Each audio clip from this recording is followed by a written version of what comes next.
Her boots crunched on broken glass from the church windows, each step a small explosion in the unnatural silence that had settled over what remained of her world. "Hello?" she called out louder this time. "Is anyone alive? Please, somebody answer me." Nothing, just the crackle of dying flames and the distant howl of coyotes who had caught the scent of blood on the wind. She rounded the corner of what had been the blacksmith shop and stopped dead in her tracks. There, spray-painted in crude letters across the side of the ruined building, were words that made her blood turn to ice. "Kaelen returns what was stolen." Kaelen. She knew that name. Everyone in 3 counties knew that name. Kaelen Nighthawk, the half-breed Comanche, who'd supposedly gone civilized, who'd traded his war paint for a badge and his tomahawk for a sheriff's star in the neighboring town of Dustwater. The same Kaelen Nighthawk who had disappeared 6 months ago after killing 3 men in what the newspapers called a dispute over land rights. The same man her father had called the most dangerous son of a bitch between here and the Rio Grande. "You bastard," she whispered, her grief crystallizing into something harder and infinitely more dangerous. "You goddamn murdering bastard." The sound of hoofbeats made her spin around, rifle raised, but it was only old Doc Patterson riding up the main street on his ancient mare, his medical bag bouncing against his hip. His face was pale as winter snow, his hands trembling as he dismounted. "Elara," he called out, rushing toward her. "Sweet Mary and Joseph girl, I thought you were dead. I saw the smoke from 5 miles away," and he stopped talking when he got close enough to see her eyes. "Oh, child, I'm so sorry." "Where were you?" The words came out harsher than she'd intended. Where was everyone? The sheriff, the militia, anybody? Doc Patterson's face crumpled. Sheriff Morrison's been in the territorial capital for a week, testifying in that cattle rustling case. And the militia? He shook his head. Most of the boys are off helping with the harvest over in Creek's Bend. We never thought. Nobody expected. 23 people lived in this town, Doc. Elara said, her voice eerily calm.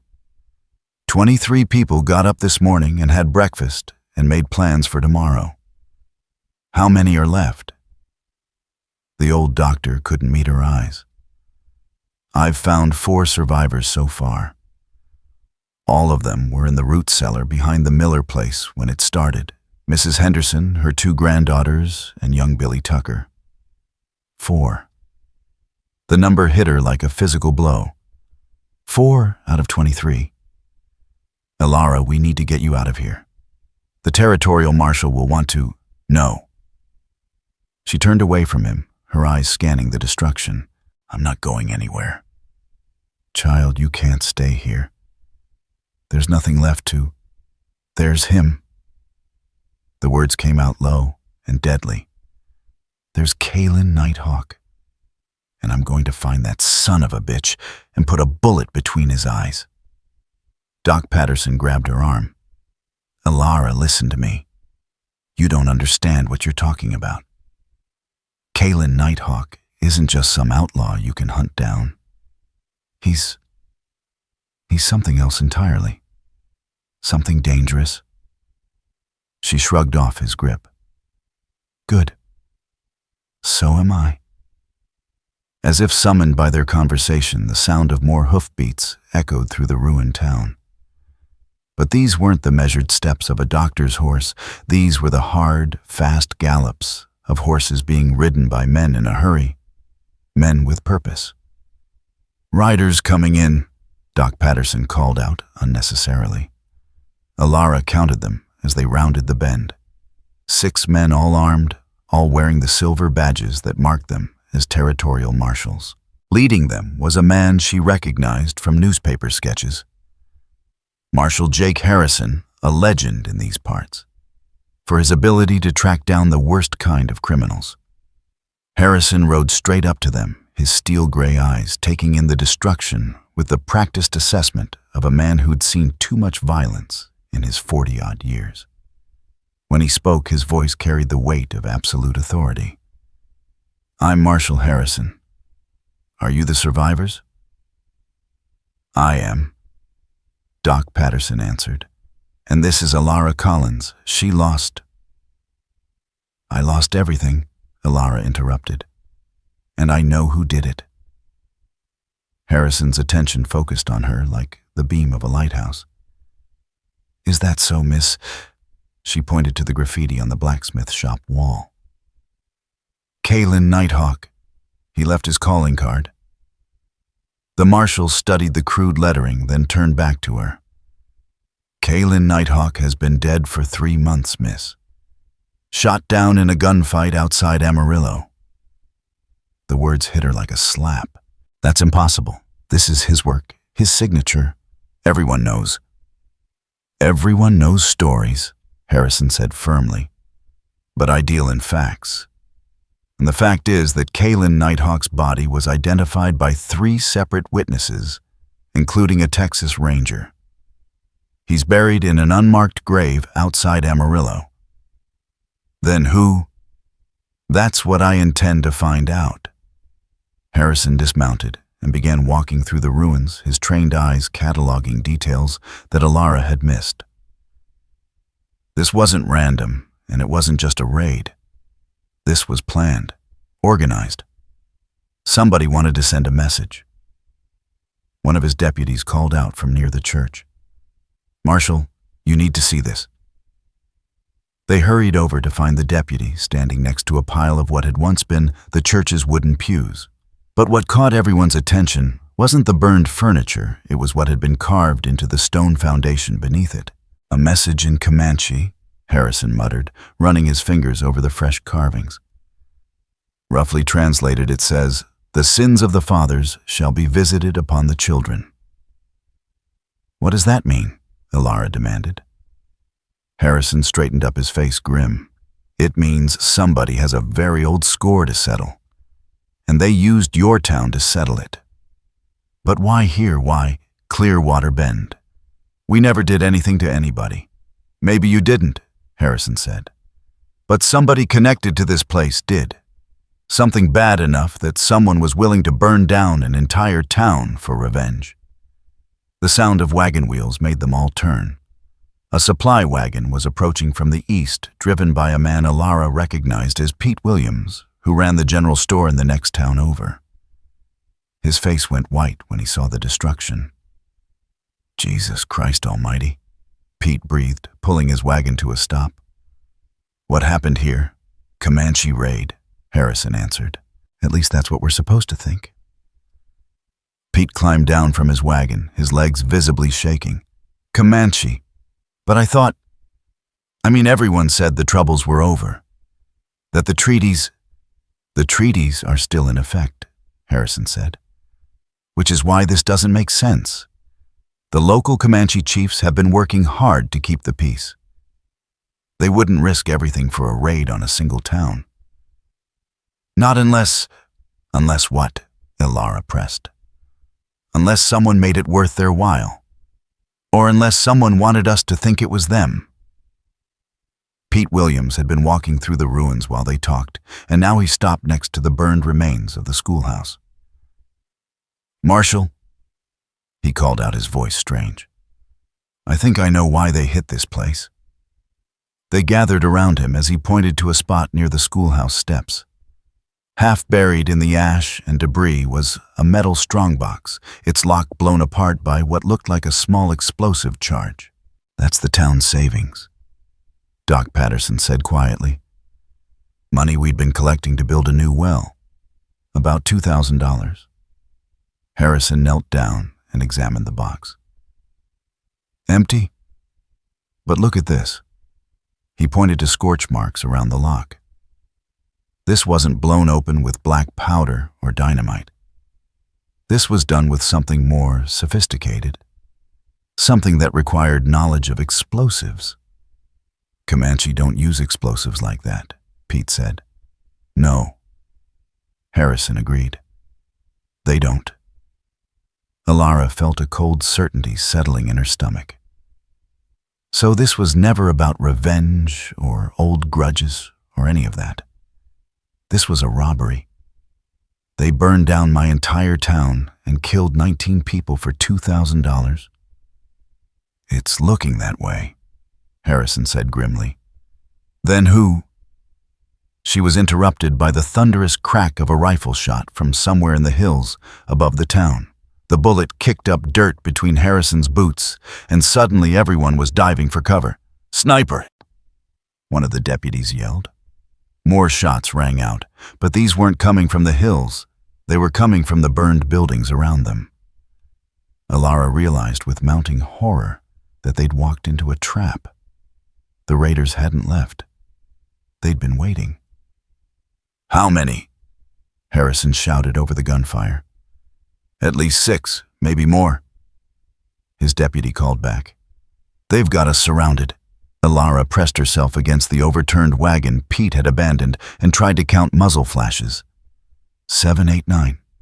Too many. Way too many for a handful of territorial marshals to handle. "We need to get out of here," Doc Patterson called out.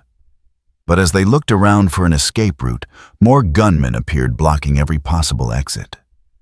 They were trapped in the ruins of her hometown, surrounded by the very people who had destroyed it. And then she heard something that made her blood freeze. Laughter. Cold, cruel laughter echoing from the hills above them. A voice called out, a voice that was definitely not Comanche. "Marshal Harrison, you and your boys drop your weapons, and we might let you ride out of here." Harrison cupped his hands around his mouth. "Who are you? What do you want?" "What I want is for you to stop poking around in things that don't concern you. This was a Comanche raid, nothing more."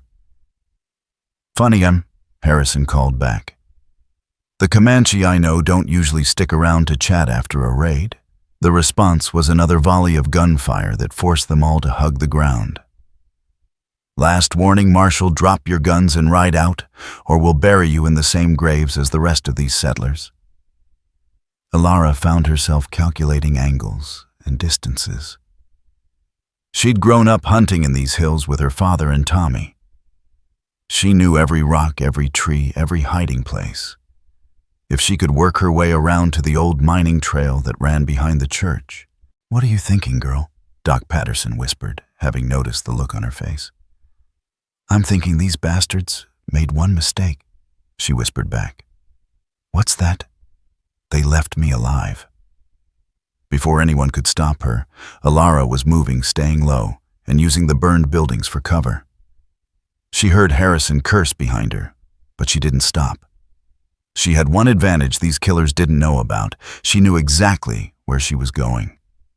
The old mining trail was exactly where she remembered it, hidden behind a tangle of scrub brush that had somehow escaped the flames. She began working her way up the hillside, moving as quietly as her father had taught her, her rifle ready. It took her 20 minutes to work her way around behind the sniper positions. When she finally found her first target, she had to bite her lip to keep from gasping out loud. The man crouched behind the rocks wasn't Comanche. He wasn't even Indian. He was white-dressed in cavalry pants and a civilian shirt with a bandana pulled up over his face. And he was carrying a brand-new Winchester rifle that probably cost more than most cowboys made in a year. Professional killers. That's what these were. Men hired to do a job and make it look like something else. She raised her own rifle and took careful aim. Her father had taught her to shoot when she was 12 years old, and Tommy had made her practice every week until she could hit a playing card at 100 yards. The rifle bucked against her shoulder, and the fake Comanche pitched forward without a sound. One down. But her shot had given away her position, and suddenly bullets were whining past her head like angry hornets. She rolled to her left and found herself staring down the barrel of a Colt revolver held by a man who definitely wasn't expecting to find a woman with a rifle behind him. "Well, I'll be damned," he said, his voice muffled by the bandana. "Looks like we missed one." "Yeah," Elara said, and shot him in the chest. The gunfight that followed was like nothing she'd ever experienced. It wasn't like the dime novels made it sound all glory and heroism and noble last stands. It was chaos and terror and the smell of gunpowder and blood. It was the sound of men screaming when they got hit and the horrible wet thunk of bullets hitting flesh. But when the smoke cleared, Elara was still alive, and most of the fake Comanches weren't. She made her way back down to where Harrison and his men were regrouping. The marshal looked at her with something approaching respect. "How many, son?" he asked. "4," she said. "But there are more out there. This was just the advance party." "How do you know?" She pointed to fresh horse tracks leading away from the hills. "Because whoever planned this isn't stupid enough to risk everything on one ambush. They'll be back with more men." Harrison studied the tracks. "You're right. We need to get back to town and wire for reinforcements." "No," Elara said firmly.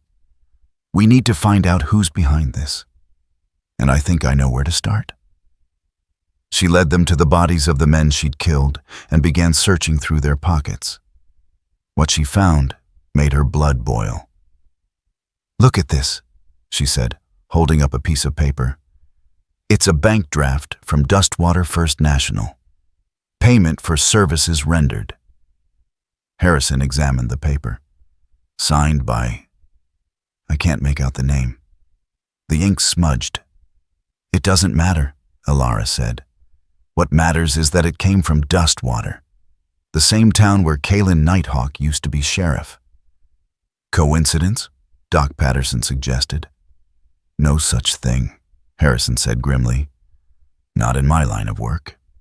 Elara stood up, her decision made. "I'm going to Dustwater." "The hell you are," Harrison said. "This is a job for law enforcement now." "Law enforcement?" Elara laughed bitterly.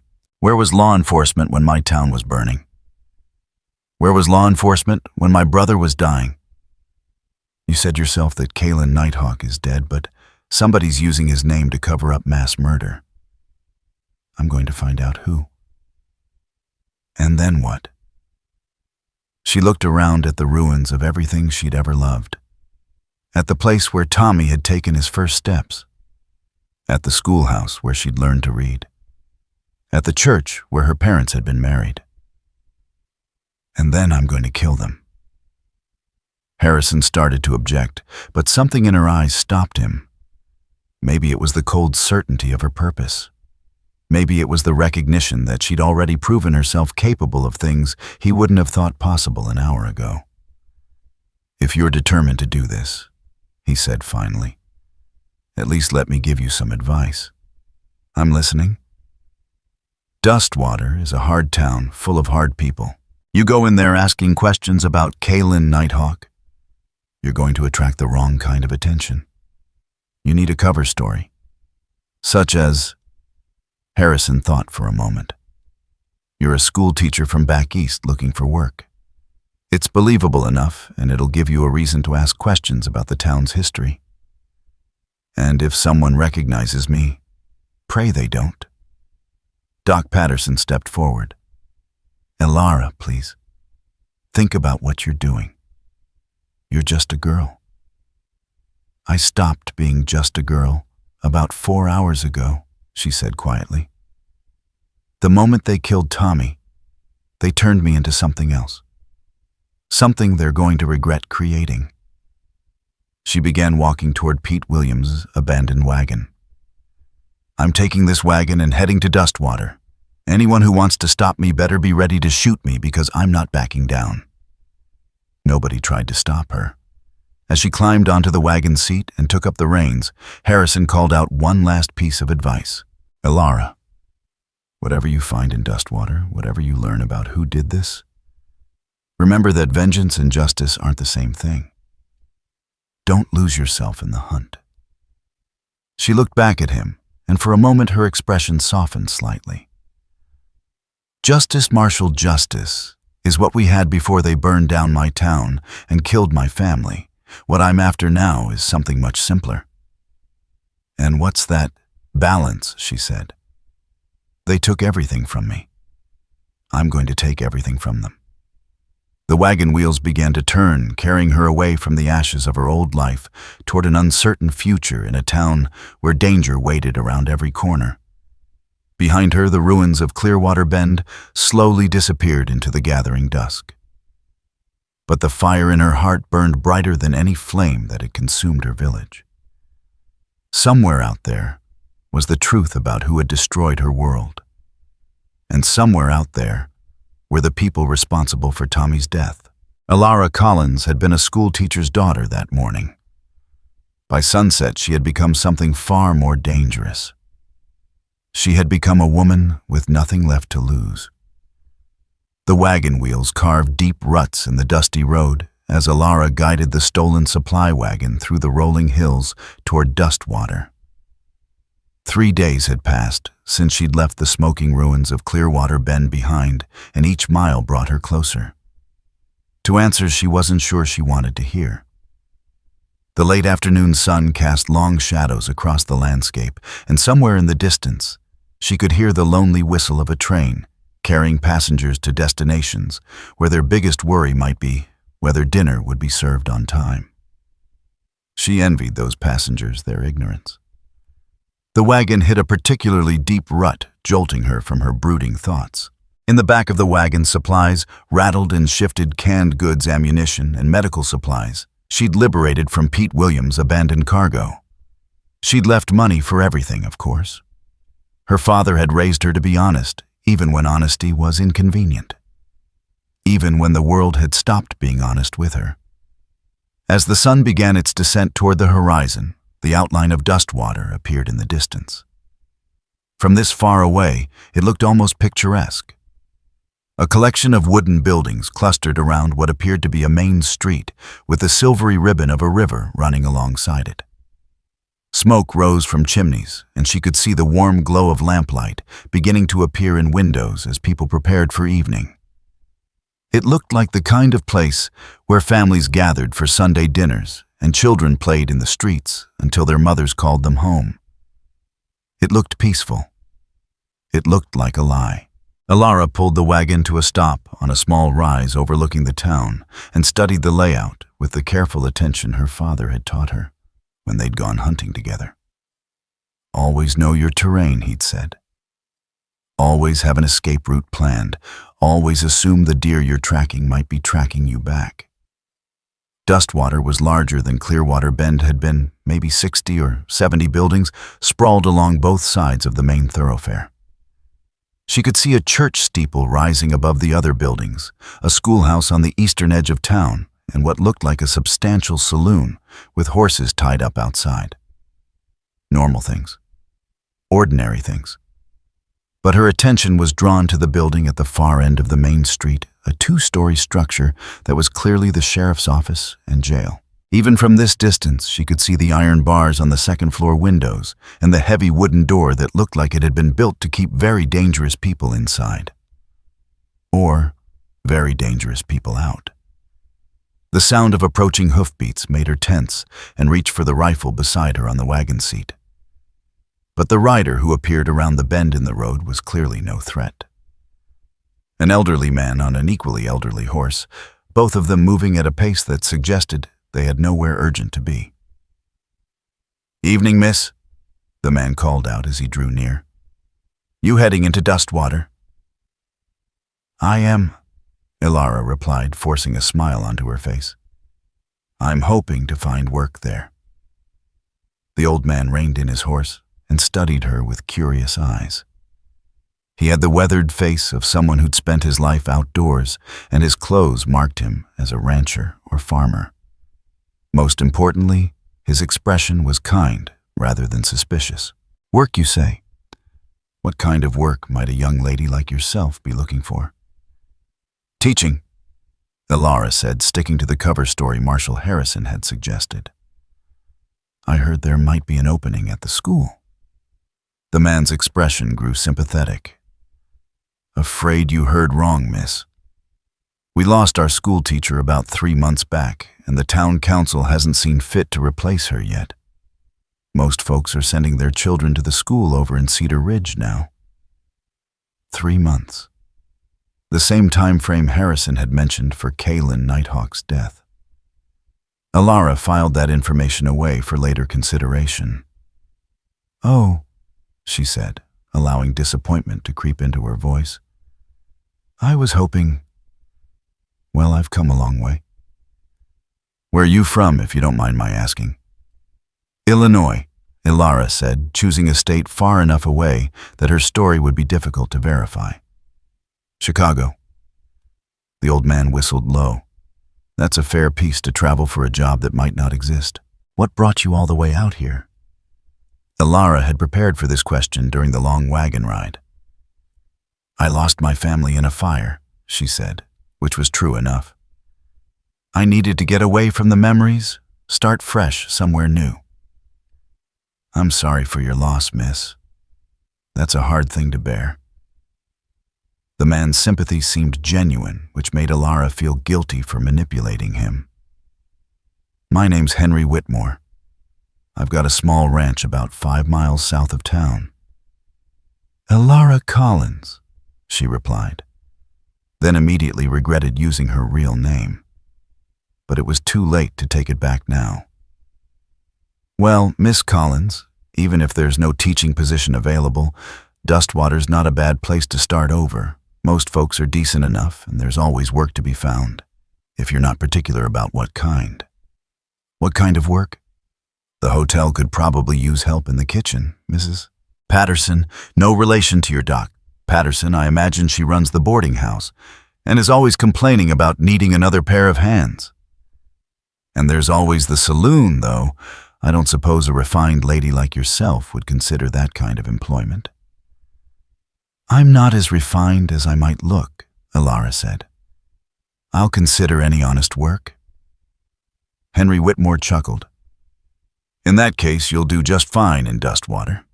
It's a town that appreciates folks who aren't afraid to get their hands dirty." Something in his tone made her look at him more carefully. "What do you mean by that?" The old rancher glanced around as if checking to make sure they weren't overheard, then leaned closer. "Dustwater's had some troubles lately, Miss Collins.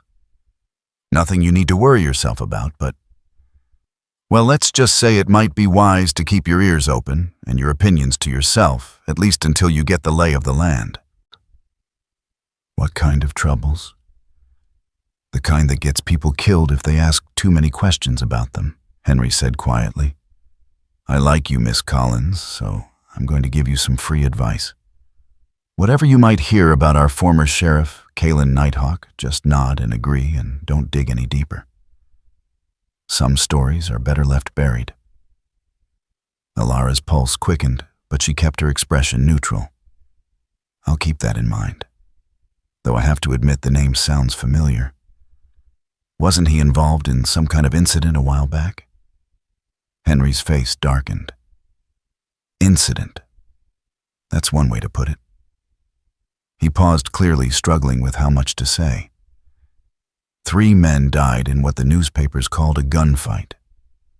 But folks who were there said it looked more like an execution. He killed 3 men. That's what they say. Though there's some who wonder if maybe those 3 men had it coming. Henry straightened up in his saddle. "But like I said, that's not the kind of talk that's healthy in Dustwater these days." "Who's the sheriff now?" "Fellow named Dutch Kellerman. He's efficient." Again, that careful tone that suggested much more than the words conveyed. "He keeps the peace, I'll give him that. Though his methods aren't what you'd call gentle." Elara filed away another piece of information. "Well, I appreciate the warning, Mr. Whitmore. I'm just looking for a quiet place to start over. I'm not interested in stirring up any trouble." "Good to hear.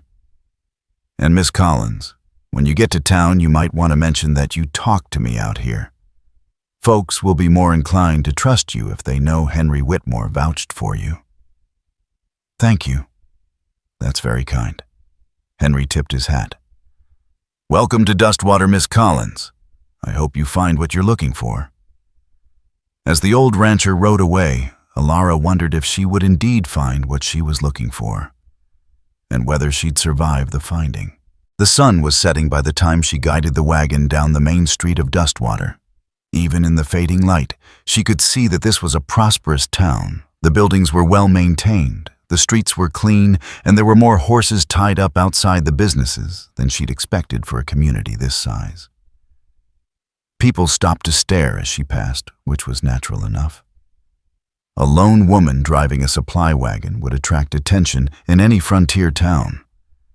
But there was something in their stares that made her uncomfortable, a wariness that went beyond simple curiosity. She pulled the wagon to a stop outside the building Henry Whitmore had identified as the boarding house.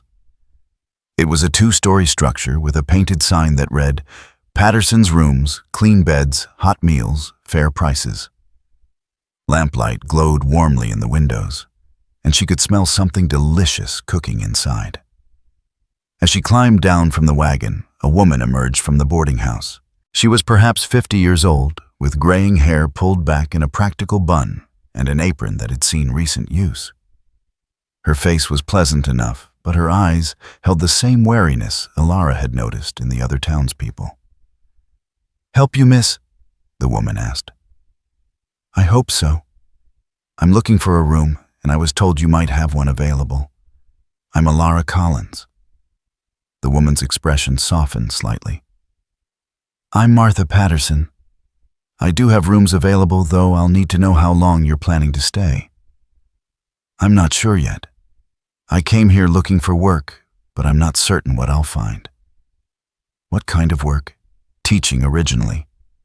But I understand the school position is filled." Martha Patterson's expression grew sympathetic. "Filled isn't exactly the word I'd use. We haven't had a teacher since poor Miss Hawthorne left." "Left, I was told she died." Martha glanced around nervously, then gestured for Elara to follow her inside. "Come in, dear. The street isn't the place for that kind of conversation." The interior of the boarding house was as warm and welcoming as the exterior had promised. The front room served as both lobby and dining area, with a large fireplace crackling cheerfully and several tables covered with checkered tablecloths. The smell of beef stew and fresh bread made Elara's stomach growl, reminding her that she hadn't eaten since morning. "Sit down, dear," Martha said, indicating a table near the fireplace. "I'll get you some coffee and we can talk." Elara settled into a wooden chair that was more comfortable than it looked and studied the other occupants of the room. 2 men sat at a corner table playing cards and speaking in low voices. They looked like cowboys or ranch hands, but their clothes were too clean and their guns too fancy for ordinary working men. At another table, a well-dressed man was eating alone while reading a newspaper. He glanced up when she entered, his gaze lingering on her face for a moment longer than was polite. Martha returned with a cup of coffee and settled into the chair across from her.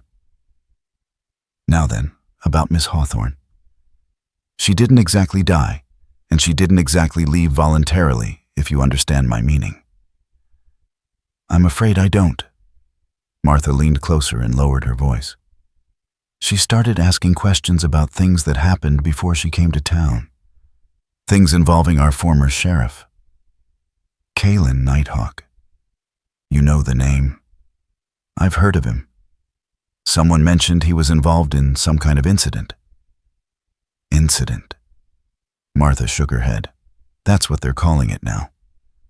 But Miss Hawthorne, she got curious about what really happened that night. Started poking around, talking to people who'd been there. And then one morning, she was just gone." "Gone how?" "Left a note saying she'd decided to return to her family back east. But she'd never mentioned having any family, and she left behind all her personal belongings. Her books, her clothes, even her grandmother's jewelry that she wore every day." Elara felt a chill that had nothing to do with the evening air. "Do you think something happened to her?" Martha's eyes darted toward the 2 men playing cards, then back to Elara. "I think Miss Hawthorne learned something she shouldn't have learned. And I think someone made it clear that staying in Dustwater wouldn't be healthy for her.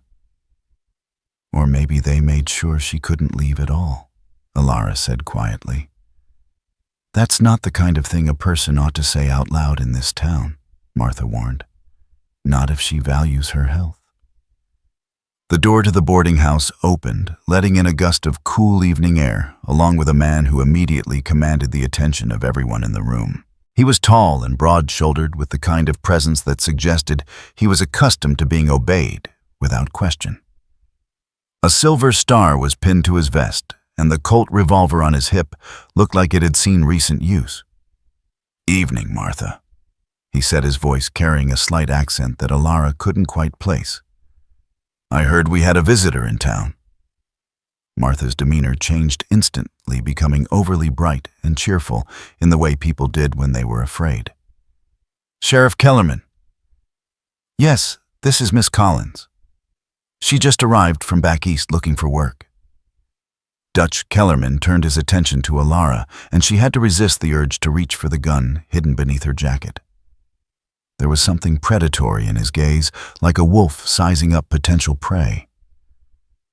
"Miss Collins," he said, touching the brim of his hat in a mockery of politeness.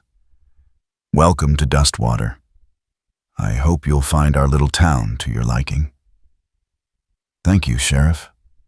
I'm sure I will." "Where exactly are you from, Miss Collins?" "Chicago," she answered, maintaining steady eye contact despite the intimidation she felt radiating from him. "Chicago. Long way from home. What brings you all the way out here?" Elara repeated the story she'd told Henry Whitmore about losing her family and needing a fresh start. Kellerman listened without comment, but she could see him evaluating every word, looking for inconsistencies or lies. "And you're looking for teaching work?" "That was my hope, though I understand the position may not be available." "No, it's not." His tone carried a finality that suggested the subject was closed. "But I'm sure a resourceful woman like yourself will find something suitable." There was something in the way he said resourceful that made her skin crawl. "I hope so." Kellerman moved closer to her table, and Elara caught the scent of whiskey on his breath. "You know, Miss Collins, Dustwater can be a dangerous place for newcomers who don't understand how things work around here. Folks sometimes get curious about things that don't concern them, and that curiosity can lead to unfortunate consequences." "I'm just looking for honest work, Sheriff. I have no interest in anything else." "Good. That's very good." He straightened up and adjusted his gun belt in a gesture that was clearly meant to be threatening. "Because the last teacher we had, she got a bit too curious for her own good. Had to leave town rather suddenly. So I heard." "Did you? And what exactly did you hear?" Elara felt every eye in the room watching her response. Just that she decided to return to her family back east. That's right. Very sudden decision, almost like something scared her off. His smile was cold and humorless. "I'd hate for you to have a similar change of heart." "I'm not easily scared, Sheriff." "No? Well, that's good to know, because scared people sometimes make poor decisions. They might try to leave town in the middle of the night, for instance. And the roads around here can be very dangerous for lone travelers." The threat was as clear as if he'd written it in blood on the wall. Elara forced herself to nod, understanding. "I'll keep that in mind." "You do that." Kellerman touched his hat brim again. "Enjoy your stay in Dustwater, Miss Collins. I have a feeling it's going to be very educational." After the sheriff left, the boarding house seemed to collectively exhale. The two card players resumed their game, the man with the newspaper went back to reading, and Martha busied herself clearing tables that didn't need clearing. "Well," Martha said finally, her voice artificially bright, "let me show you to your room, dear. You must be tired after your journey." As they climbed the stairs to the second floor, Martha whispered, "You handled that well." Sheriff Kellerman doesn't like being challenged, but he respects strength. Just be careful. He's not a man you want as an enemy. "What happened to Kaelen Nighthawk?" Elara asked quietly. Martha stopped on the landing and turned to face her. Officially, he killed 3 men in a gunfight and then fled town. Got himself shot down in Texas a few months later. And unofficially, Martha's voice dropped to barely above a whisper, Kaelen Nighthawk was the best sheriff this town ever had.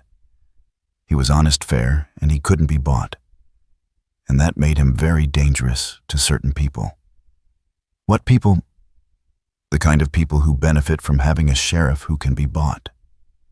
Martha opened the door to a small but clean room with a single bed, a washstand, and a window that looked out over the main street. This is yours for as long as you need it. $2 a week, meals included. Thank you.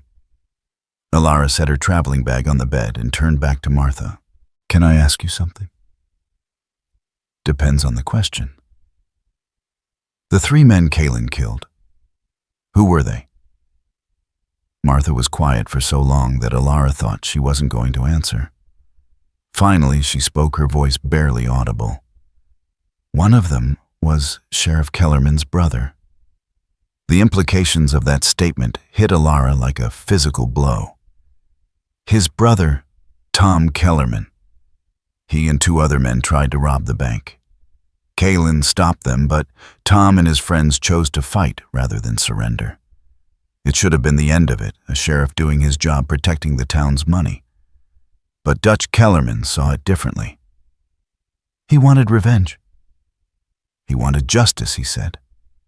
Claimed his brother had been set up, that Kaelen had murdered him in cold blood.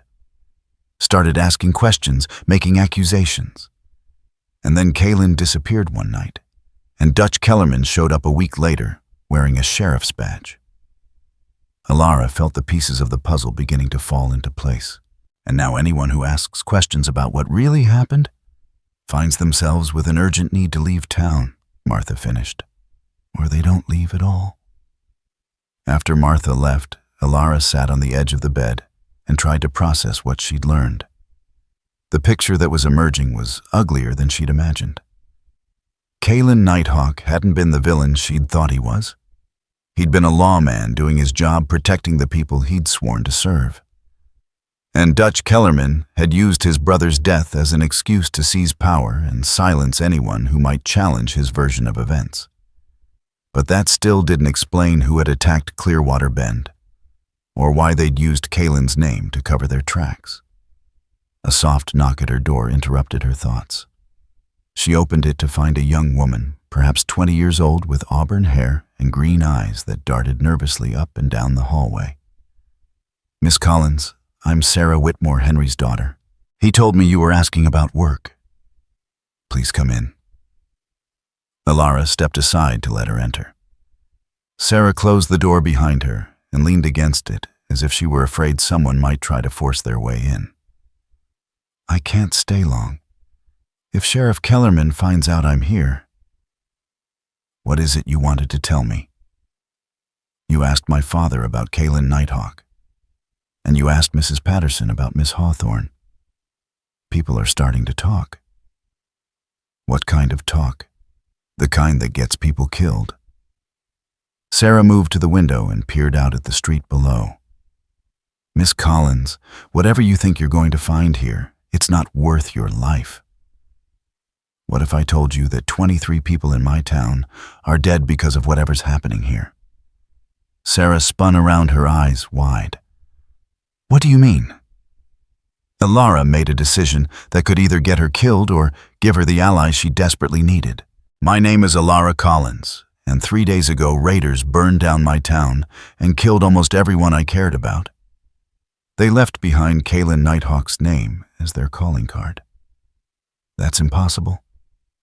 Kaelen's been dead for months. Has he? Or is that just what someone wants people to believe? Sarah stared at her for a long moment, then slowly sank into the room's single chair.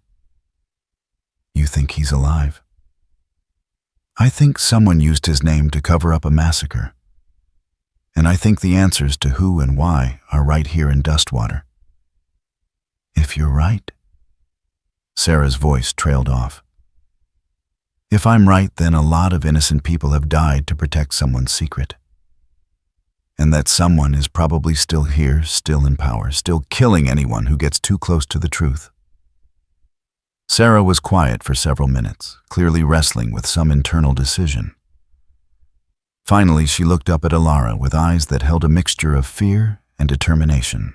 "There's something you need to know about the night Kaelen disappeared," she said. "Something nobody talks about anymore. Tell me." "I was coming home late from helping with a difficult birth at the Morrison Ranch. As I was riding past the old mine shaft north of town, I saw lights, lanterns moving around like someone was working. At night. That's what I thought was strange. So I got closer to look. There were 6 or 7 men there, and they were loading something into a wagon. Something heavy wrapped in canvas." Elara felt her pulse quicken. "Could you see who they were?" "It was too dark to make out faces, but I recognized one of the voices. Sheriff Kellerman was giving orders." "What kind of orders?" "He was telling them to be careful, that they couldn't afford to leave any evidence. And then he said something that's haunted me ever since." "What?" Sarah's voice dropped to a whisper. "He said, 'Make sure you bury him deep enough that he stays buried. The last thing we need is for someone to find Kaelen's body before we're ready.'" The room seemed to spin around Elara as the implications hit her. "They killed him. They murdered Kaelen Nighthawk and then spread the story that he'd fled town. That's what I think. But I've never told anyone until now." "Why not?" "Because 3 days after I saw them at the mine, my horse threw me on the way to town, broke my leg in 2 places. Except..." Sarah hesitated. "Except what?" "Except my horse had never thrown me before. She was the gentlest mare you could imagine. But when I looked at her afterward, I found a small dart in her neck. Someone had shot her with something that made her panic. They tried to kill you. They tried to make it look like an accident. When that didn't work, they settled for making sure I understood that accidents could happen to anyone who wasn't careful." Elara began pacing the small room, her mind racing. "So Kaelen Nighthawk is dead, buried somewhere near the old mine. Dutch Kellerman is the sheriff covering up his own crime. But that still doesn't explain who attacked my town or why they used Kaelen's name. Maybe..."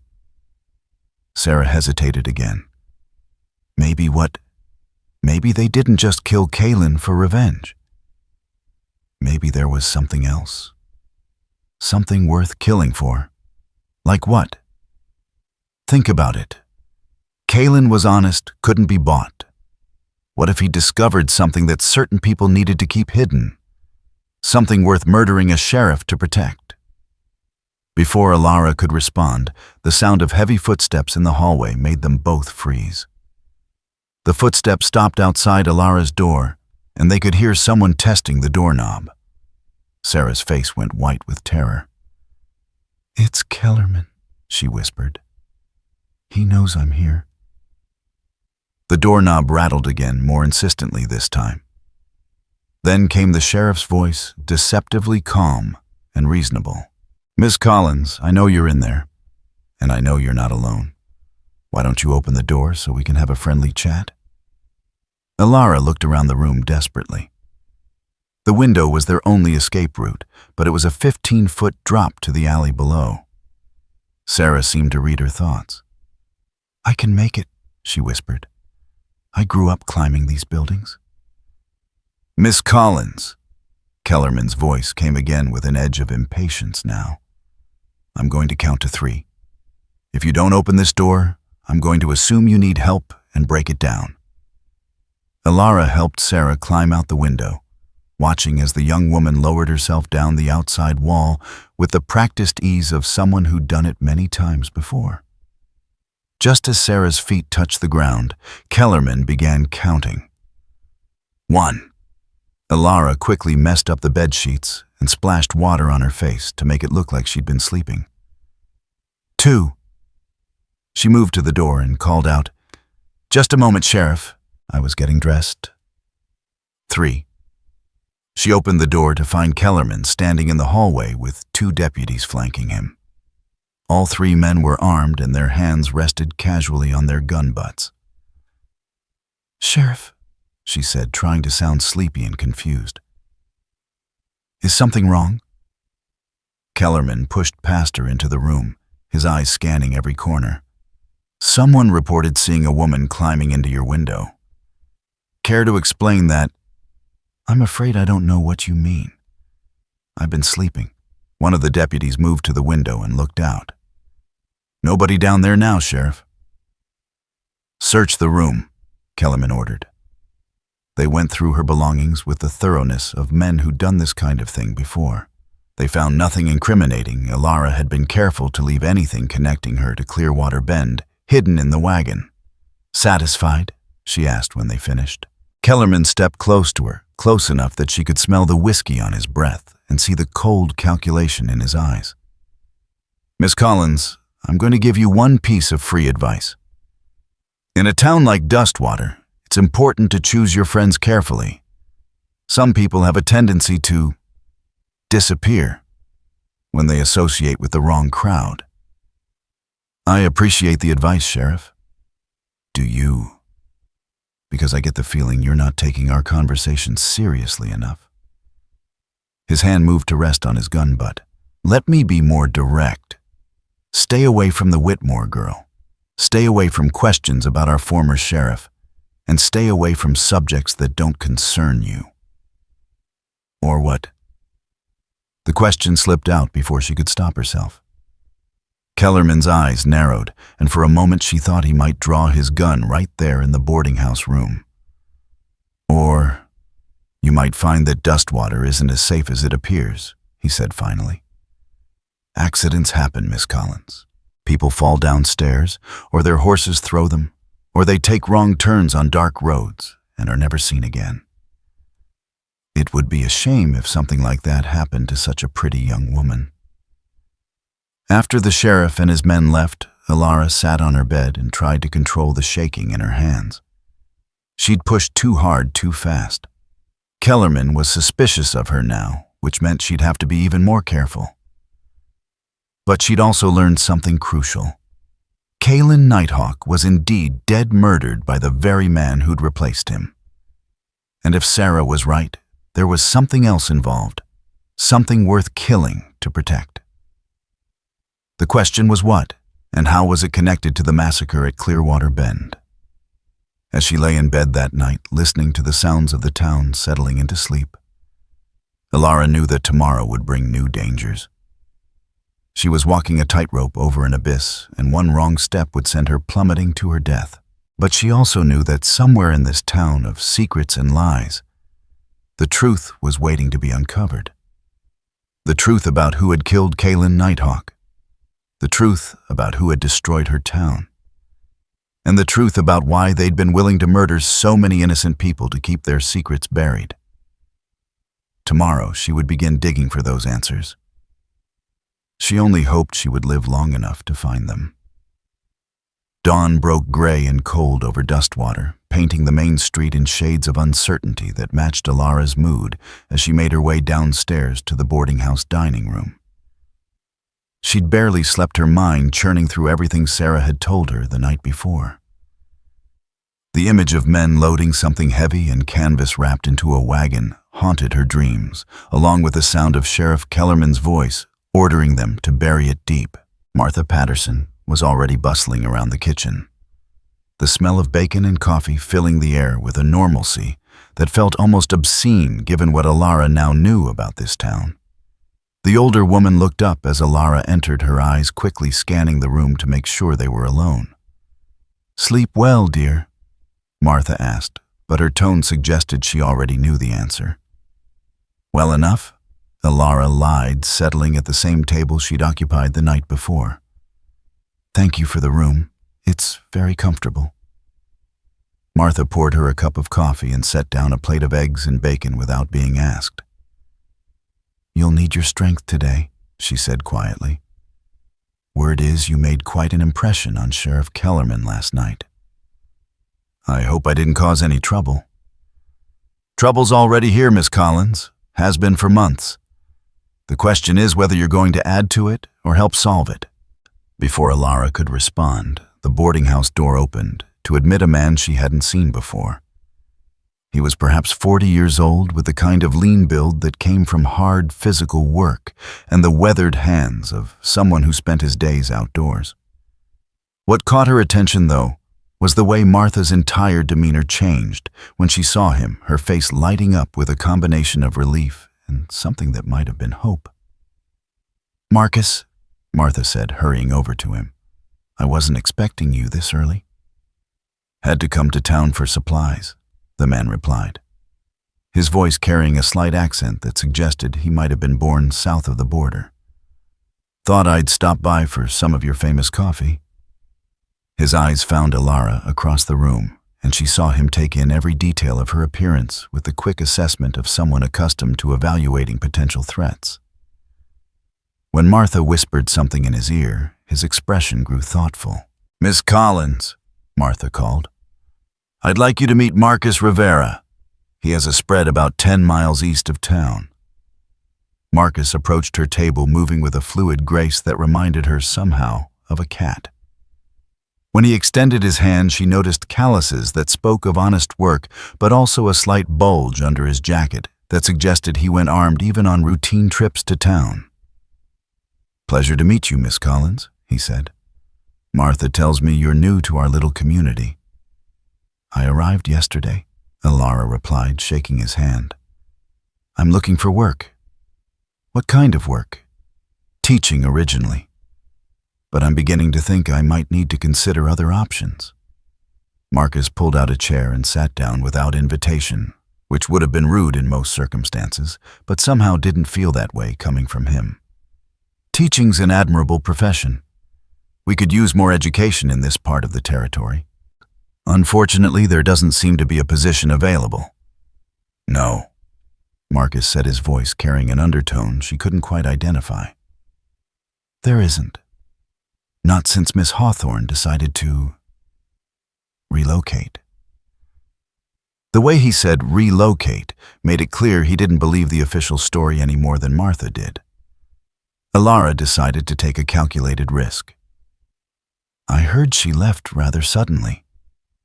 "Very suddenly. Almost like she was running from something."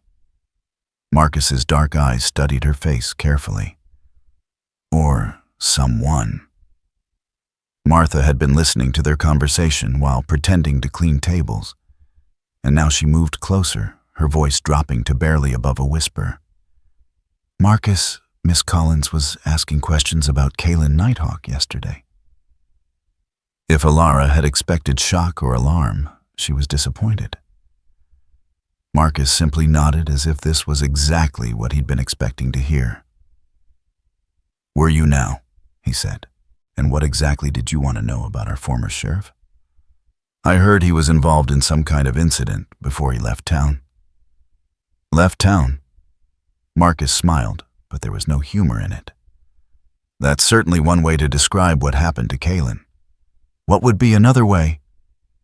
Marcus was quiet for a long moment, his fingers drumming silently on the table as he appeared to wrestle with some internal decision. Finally, he leaned forward and spoke in a voice so low that Elara had to strain to hear him. "How about murdered?" The word hung in the air between them like a challenge.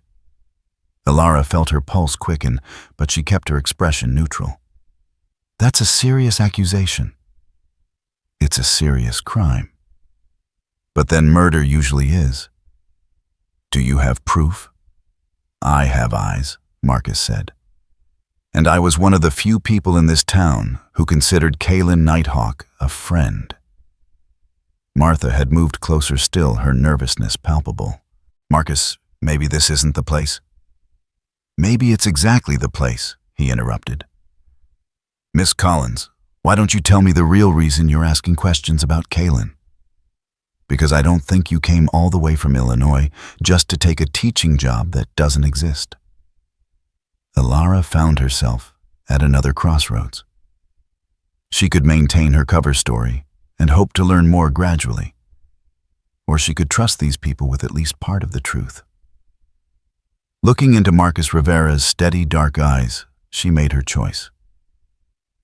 3 days ago, raiders attacked my town, she said quietly. They killed 19 people, including my brother. They left behind Kaelen Nighthawk's name as their calling card. Marcus went very still. What town? Clearwater Bend. Jesus, Martha breathed. That was you. We heard about it yesterday. Traveling merchant brought the news. What exactly did you hear? Elara asked. That Comanche raiders had burned the place to the ground, Marcus said. Left no survivors, except a few people who'd been hiding. The raiders weren't Comanche. They were white men dressed up to look like Indians. Professional killers hired to do a job and make it look like something it wasn't. Marcus and Martha exchanged a look that spoke volumes. Finally, Marcus nodded as if confirming something he'd already suspected. That explains a lot, he said. What do you mean? I mean that for the past 3 months, ever since Kaelen's death, there have been strange comings and goings around Dustwater. Men riding through town at odd hours, meetings held in the middle of the night. And Sheriff Kellerman suddenly has more money than a county sheriff's salary should provide. You think he's behind the attack on Clearwater Bend? I think Dutch Kellerman is behind a lot of things that decent people shouldn't have to worry about. The question is how to prove it. Elara leaned forward intently. Tell me about the night Kaelen died. Marcus glanced around the dining room to make sure they were still alone, then began speaking in the measured tones of someone who'd thought about this story many times. It was about 3 months ago. Kaelen had been investigating some irregularities in the town's finances. Seems money had been going missing from various accounts, the school fund, the fund for road improvements money set aside for a new well. Nothing dramatic, just a few $100s here and there. But it added up. He suspected corruption. He suspected Dutch Kellerman. See, Dutch had been Kaelen's deputy for about a year, and he was the one with access to most of those accounts. Kaelen was getting close to proving it when things suddenly escalated. How? Dutch's brother Tom and 2 of his friends tried to rob the bank. Kaelen stopped them, but all 3 men were killed in the gunfight. Dutch claimed it was an execution, that Kaelen had murdered his brother in cold blood. But I was there that night, Miss Collins. I saw what happened. Elara felt her breath catch. You were a witness. I was coming out of the saloon when the shooting started. Tom Kellerman and his friends had masks on and guns drawn. They'd already threatened the bank clerk and were stuffing money into saddlebags when Kaelen arrived. He identified himself as sheriff and ordered them to surrender. And Tom Kellerman turned his gun on Kaelen and started shooting. What followed wasn't an execution, it was self-defense. But Dutch wasn't interested in the truth.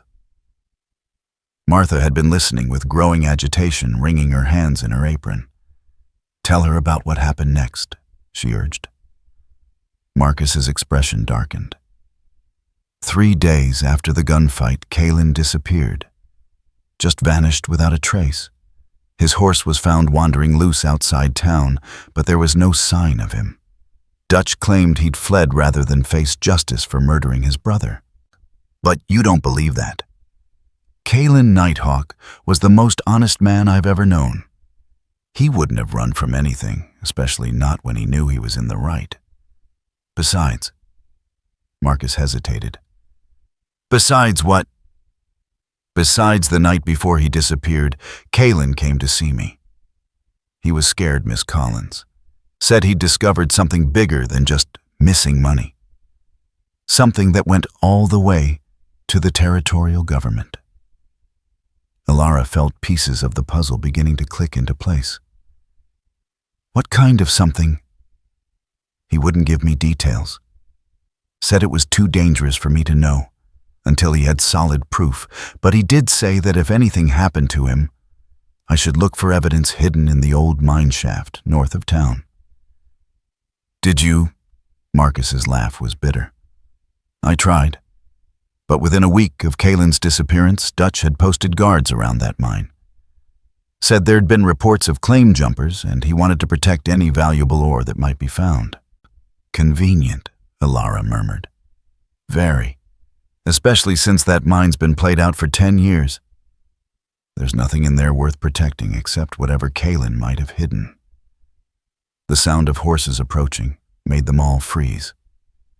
Through the boarding house windows, they could see Sheriff Kellerman and 2 deputies riding up the main street. Even from this distance, there was something purposeful about their movement that made Elara's skin crawl. He's coming here, Martha whispered. Marcus stood up smoothly, his hand moving instinctively toward the gun under his jacket. Miss Collins, is there anything in your room that connects you to Clearwater Bend? I was careful. Everything's hidden in my wagon. Good. Martha, is there a back way out of here? Through the kitchen.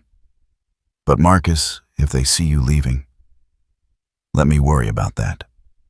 He turned back to Elara. Miss Collins, meet me at sunset tonight at the old cemetery on the hill east of town. There's something you need to see. What kind of something? Evidence that Kaelen Nighthawk never left Dustwater alive. Before she could ask more questions, Marcus had slipped through the door to the kitchen, moving with the silent grace of a man who'd learned to avoid unwanted attention. Martha busied herself wiping down tables, but Elara could see the tension in every line of her body. The boarding house door opened, and Sheriff Kellerman strode in with his usual swagger. Today, though, there was something different about him, an edge of excitement that made him even more dangerous than usual. Morning, Martha, he said, tipping his hat. Miss Collins. Sheriff, Elara replied, forcing her voice to remain steady. Funny thing, Kellerman said, settling uninvited at her table. I had the strangest conversation with Mayor Hargrave this morning. Seems someone's been asking questions about our town's finances. Questions about missing money and irregularities in various accounts. Elara's blood turned to ice, but she kept her expression neutral. I'm afraid I don't understand, Sheriff. Don't you? Because it seems to me that someone who claims to be just a school teacher looking for work might have other interests. Interests that could get her into serious trouble. I really don't know what you're talking about. Kellerman leaned forward, his voice dropping to a whisper that somehow managed to be more threatening than if he'd shouted. Let me be very clear, Miss Collins. Whatever game you think you're playing, it ends now. Pack your bags and get out of Dustwater. Today. And if I refuse, then you'll discover that our town has a very high rate of accidents among visitors who overstay their welcome. Martha had stopped even pretending to clean and was watching the confrontation with obvious fear. But before anyone could say anything else, one of Kellerman's deputies burst through the door. Sheriff, the man called out, clearly agitated. We've got a problem at the mine. Kellerman's head snapped around. What kind of problem? Someone broke into the shaft last night. The guards found evidence of digging and... The deputy glanced nervously at Elara and Martha. Maybe we should discuss this privately? No. Kellerman said, his eyes never leaving Elara's face. I think Miss Collins might find this very educational. What did they find? The deputy shifted uncomfortably. They found a grave, Sheriff. An unmarked grave about 50 feet inside the main tunnel. The color drained from Kellerman's face so quickly that Elara thought he might faint. When he spoke, his voice was barely controlled rage. Did they find? They found bones, Sheriff. Human bones, and... The deputy's voice trailed off. And what? And a sheriff's badge. One with the name Kaelen Nighthawk engraved on the back. The silence that followed was so complete that Elara could hear her own heartbeat. Kellerman's face had gone from pale to flushed, and his hand was resting on his gun butt with unmistakable intent. "Who?" he asked quietly. "Who broke into that mine?" "We don't know yet, Sheriff. But whoever it was knew exactly where to dig. Like they had specific information about what was buried there." Kellerman's eyes fixed on Elara with the intensity of a predator that had finally cornered its prey. Information that only a few people could have had. "Sheriff," Elara said carefully, "I don't understand what any of this has to do with me." "Don't you?" He stood up slowly, his hand never leaving his weapon. "Because it seems to me that your arrival in Dustwater and the discovery of Kaelen's grave is quite a coincidence. Almost like someone told you exactly where to look. I've never been to any mine, Sheriff. I arrived yesterday and haven't left the boarding house except to stable my horse." "Your horse?" Kellerman's eyes lit up with a terrible understanding. "Where exactly did you stable your horse, Miss Collins?" Elara felt trap closing around her, but she had no choice but to answer. "At Morrison's livery on the edge of town." "The same Morrison's livery that sits about a quarter-mile from the old mine road." Kellerman's smile was cold and triumphant. "How convenient." One of his deputies spoke up. "Sheriff, should we arrest her?" "On what charge?" Martha demanded, finally finding her voice. "Being in the wrong place at the wrong time." "How about conspiracy to commit grave robbing?" Kellerman suggested. "Or maybe accessory to murder. I'm sure I can think of something appropriate." But before he could give the order, another commotion erupted outside. Through the windows they could see people running toward the center of town, shouting and pointing toward the hills. A rider was approaching at full gallop, his horse lathered with sweat and foam. "Sheriff!" the rider called out as he pulled up in front of the boarding house. "Sheriff Kellerman." Kellerman stepped outside, clearly annoyed at the interruption. "What is it, Peterson?" "Raiders, Sheriff. A whole war party of Comanche heading this way from the north. They burned out the Patterson Ranch and killed everyone there." The news hit the crowd like a physical blow. People began shouting questions, demanding answers, looking around for escape routes. But Elara noticed something that chilled her to the bone. Sheriff Kellerman didn't look surprised. If anything, he looked satisfied. "How many?" he asked. "Maybe 20-25 warriors. They'll be here within the hour." "And you're sure they were Comanche?" "Saw them myself, Sheriff. War paint, feathers, the whole thing. They had scalps hanging from their belts and everything." Kellerman nodded gravely and turned to address the growing crowd. "Everyone stay calm. This is what we've been preparing for. Get to your homes and barricade the doors and windows. Anyone who can handle a gun, meet me at the sheriff's office in 10 minutes." As people scattered to follow his orders, Kellerman turned back to Elara with a smile that made her blood run cold.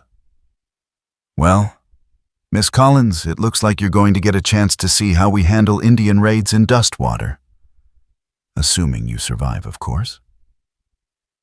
"What do you mean?" "I mean that Comanche warriors have a particular hatred for white women. They tend to, well, let's just say that dying quickly would be a mercy." Elara understood the threat. Kellerman was planning to use the raid as cover to eliminate her permanently. In the chaos of a Comanche attack, one more dead body would attract no attention whatsoever. "Sheriff," she said, trying to keep desperation out of her voice, "surely you don't think I had anything to do with what? With Comanche raiders appearing just hours after someone dug up Kaelen's grave. With a mysterious stranger asking questions about things that should stay buried." Kellerman shook his head in mock sympathy. "I'm afraid the evidence is overwhelming, Miss Collins. You're clearly a spy sent here to stir up trouble and weaken our defenses before the attack." "That's ridiculous." "Is it? Well, I suppose we'll find out when the Comanche get here. If you really are just an innocent schoolteacher, they might kill you quickly. But if you're working with them..." He let the threat hang in the air. Martha stepped forward, her face pale but determined. "Sheriff Kellerman, you can't seriously believe that Miss Collins is working with Indians. She just arrived yesterday." "Perfect timing, wouldn't you say? Almost like it was planned." The sound of war whoops echoing from the hills cut through their argument like a knife. Everyone turned to look north, where smoke was beginning to rise from what had been the Patterson Ranch. The raiders were real, and they were getting closer. 10 minutes, Kellerman said, addressing the crowd but looking directly at Elara. "Everyone who's not armed should barricade themselves indoors.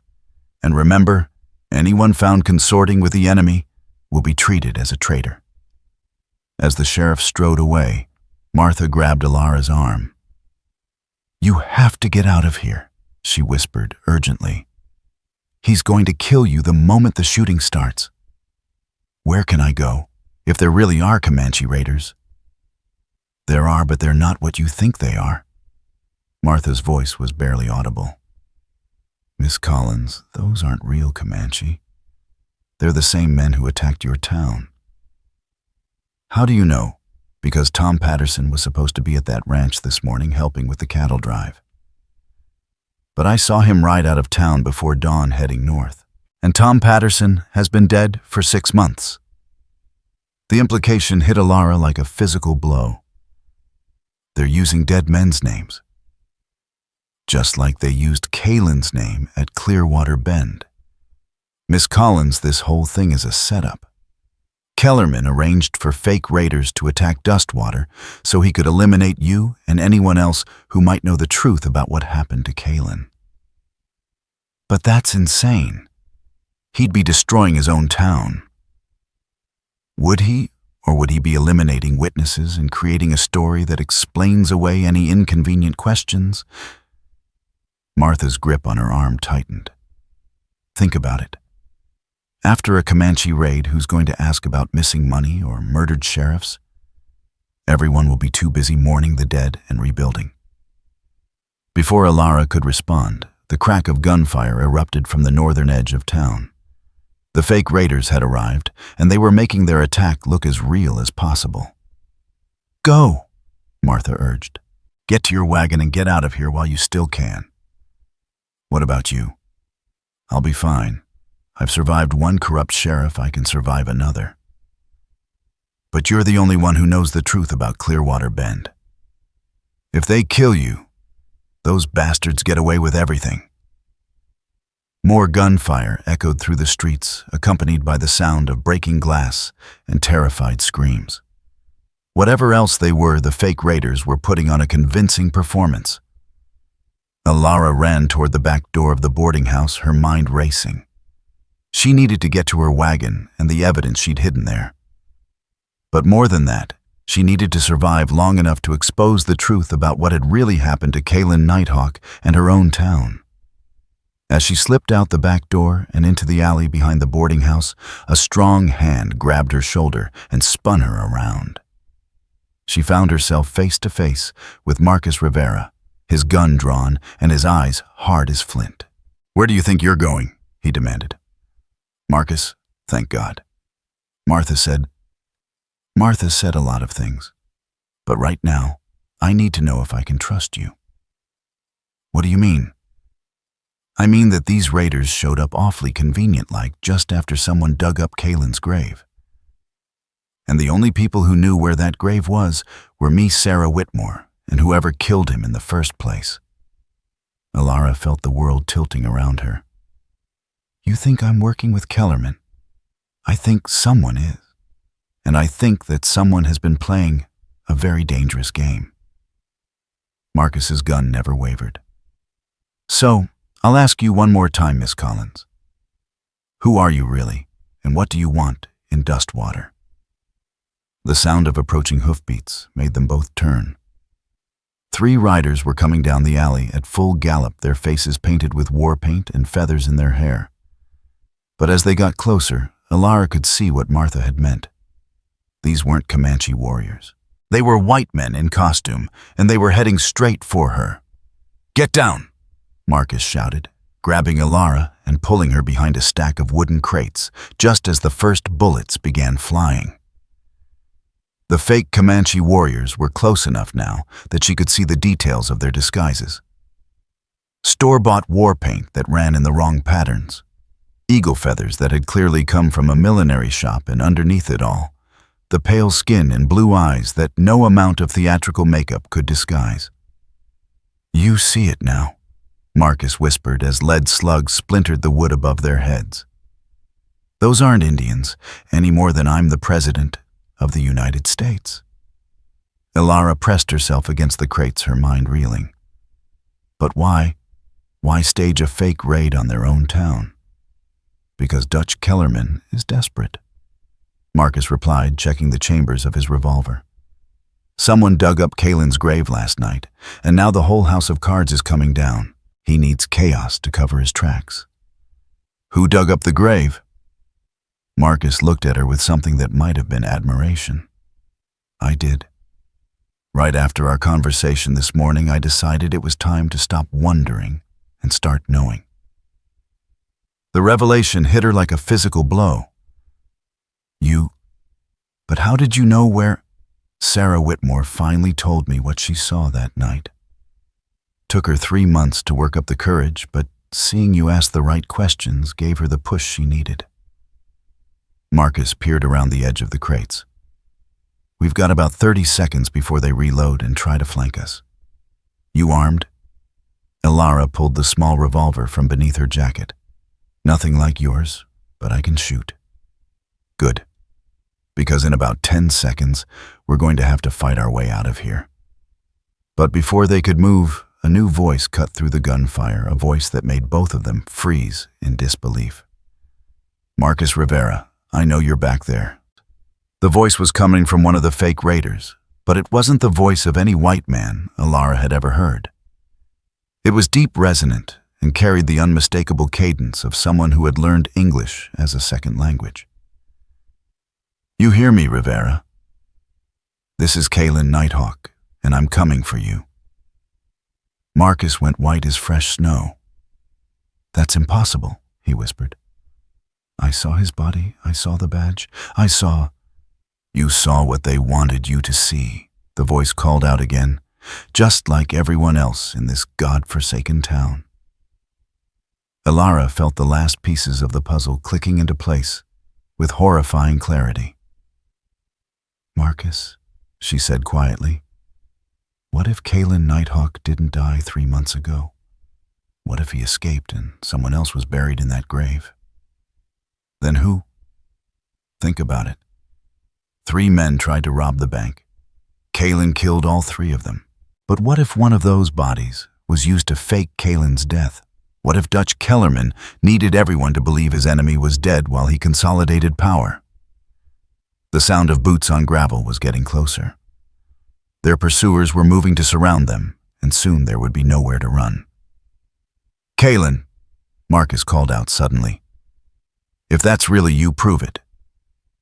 Tell me something only you would know." There was a pause in the gunfire, and then the voice came again, closer now, and tinged with what sounded like genuine emotion. "Remember the night you helped me track down the cattle rustlers in Devil's Canyon? You said the stars reminded you of your sister's eyes, and you told me about how she died of fever when you were both children. You said that's why you never married, because you couldn't bear to love someone you might lose." Marcus's gun hand began to shake. "Dios mío," he breathed. "It really is him."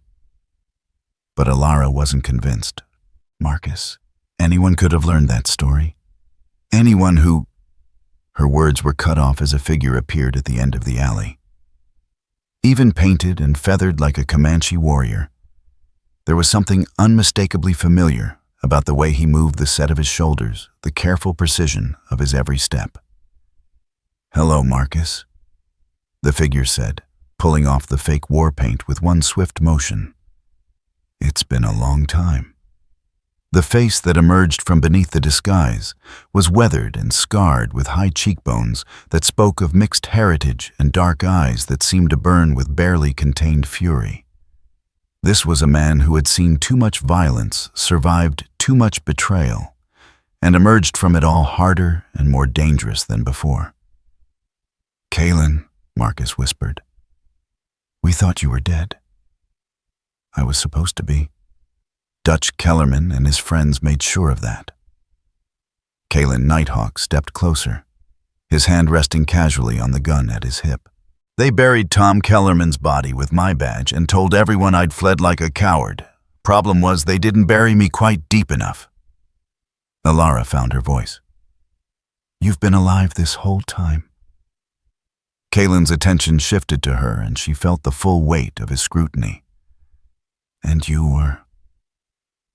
"Elara Collins, from Clearwater Bend." The name hit him like a physical blow. For a moment, the careful control slipped from his features, replaced by something that looked like genuine anguish. "Clearwater Bend," he said quietly. "I heard about what happened there. I'm sorry. Your name was left at the scene. Someone wanted people to think you were responsible. Someone wanted to make sure that if I ever surfaced again, I'd be blamed for every atrocity committed in my name." Kaelen's voice carried a bitterness that cut like a knife. "Dutch Kellerman is many things, but he's not stupid. He knew that as long as people believed Kaelen Nighthawk was a mad dog killer, they'd shoot first and ask questions later if I ever came back." Marcus lowered his gun. "Kaelen, what happened that night, the night you disappeared?" "I didn't disappear, amigo. I was murdered. Shot in the back by Dutch Kellerman while I was investigating the real reason his brother tried to rob that bank." Kaelen touched a spot on his shoulder where his shirt was torn, revealing old scar tissue beneath. "Bullet went clean through, but Dutch thought I was dead. Had his men dump me in that mine shaft with Tom's body and my badge." "But how did you survive?" "Sheer stubbornness and a fair amount of luck. The mine shaft they threw me into connects to an old tunnel system that leads clear out to Devil's Canyon. Took me 2 days to crawl out, and another week to get strong enough to think about revenge." Elara stepped closer, studying his face. "If you've been alive all this time, why didn't you come back? Why didn't you expose Kellerman for what he really is?" "Because I needed proof. And because I needed to understand the full scope of what I was dealing with." Kaelen's expression darkened. "Miss Collins' Dutch Kellerman isn't just a corrupt sheriff. He's part of something much bigger, something that reaches all the way to the territorial capital." "What do you mean?" "I mean that the money missing from Dustwater's accounts was just the beginning. There's a whole network of corrupt officials, businessmen, and politicians who've been systematically looting every town and ranch between here and the Mexican border. They use fake Indian raids to cover their tracks and eliminate witnesses." The pieces were finally falling into place. "Like Clearwater Bend?" "Exactly like Clearwater Bend. Your town was targeted because someone there had discovered evidence of the corruption. Someone who had to be silenced before they could expose the whole operation. Who in Clearwater Bend could have known about any of this?" Kaelen was quiet for a long moment, his face troubled. "Miss Collins, what was your father's name?" "Daniel Collins. He was a school teacher like me. Why?" "Because Daniel Collins wrote to me 6 months ago. He'd discovered irregularities in the Territorial Education Fund money that was supposed to go to schools like yours but was being diverted elsewhere. He wanted my help investigating." Elara felt the world tilt beneath her feet. "My father was investigating corruption. He was trying to do the right thing. Unfortunately, doing the right thing in this territory can get you killed." Kaelen's voice was gentle, but his words cut deep. "I'm sorry, Miss Collins. Your father died because he stumbled onto the truth about what's been happening out here. And my brother Tommy. All those innocent people. Collateral damage. Dutch Kellerman and his partners couldn't risk leaving any witnesses who might have heard your father talking about his discoveries. The rage that had been building in Elara's chest since the morning she'd found her town burning suddenly crystallized into something cold and diamond hard. Where is he? Where is Dutch Kellerman? Right now, he's probably in his office coordinating this fake raid and making sure all the loose ends get tied up permanently. Kaelen checked his weapons with practiced efficiency. Including us. Then let's go find him. Marcus grabbed her arm. Elara, you can't be serious. Kellerman has a dozen men with him, all armed and all willing to kill to protect their secrets. Good, she said, shaking off his grip. Because I'm willing to kill, to expose them. Kaelen studied her with new interest. Miss Collins, I understand your anger. But walking into the sheriff's office with guns blazing won't accomplish anything except getting us all killed. Then what do you suggest? I suggest we do this smart. Kellerman thinks I'm dead, and he thinks you're just a troublesome schoolteacher. We use those advantages. How? By giving him exactly what he wants. A chance to eliminate all his problems at once. Before anyone could ask what he meant, the sound of running footsteps echoed from the main street. Someone was approaching their position, moving fast and with obvious urgency. Marcus, a familiar voice called out. Marcus, where are you? It was Sarah Whitmore, and she sounded terrified. Here, Marcus called back. In the alley behind Patterson's. Sarah appeared at the mouth of the alley, her dress torn and her hair wild. She'd clearly been running hard, and there was something in her eyes that spoke of horrors witnessed. Marcus, thank God I found you, she gasped. They're rounding up everyone who might have talked to Miss Collins. Mrs. Patterson, Doc Morrison, even old Henry. They're taking them all to the sheriff's office. Hostages, Kaelen said grimly. Dutch is making sure we have to come to him. There's more, Sarah continued. I overheard Sheriff Kellerman talking to some of his men. They're planning to burn down half the town and blame it on the Comanche raid. Anyone who might testify against them will die in the fires. Elara felt sick. How many innocent people are we talking about? Maybe 30 or 40 families, everyone who's ever asked uncomfortable questions or gotten too close to the truth. We have to stop them. We will, Kaelen said. But we need a plan that doesn't get everyone killed in the process. Marcus reloaded his revolver with quick, efficient movements. What did you have in mind? Kellerman wants to eliminate his problems. So we're going to walk right into his office and give him the chance. That's suicide, Sarah protested. No, Kaelen said with a cold smile. That's justice. But we're going to need help. What kind of help? The kind that comes from people who've had enough of being pushed around. Kaelen looked at each of them in turn. Marcus, how many men in this town would stand with us if they knew the truth about what's been happening? Maybe a dozen. Maybe more if they really understood what's at stake. Then we'd better make them understand. Sarah, can you spread the word quietly? Tell people to be ready to move when they see the signal. What signal? They'll know it when they see it. Kaelen turned to Elara. Miss Collins, I need you to do something that's going to require more courage than anything you've done so far.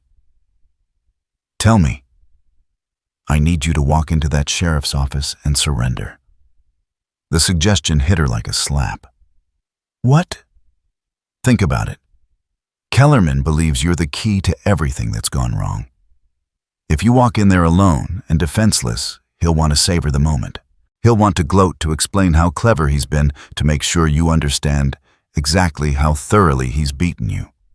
And while he's gloating, Marcus and I will be getting into position. When the time comes, we'll have him surrounded.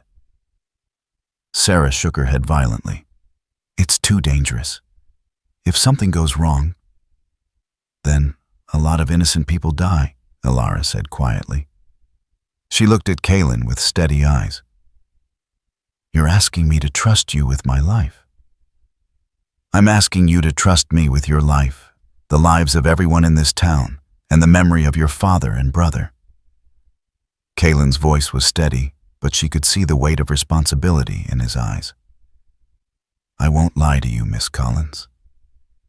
There's a good chance this goes wrong.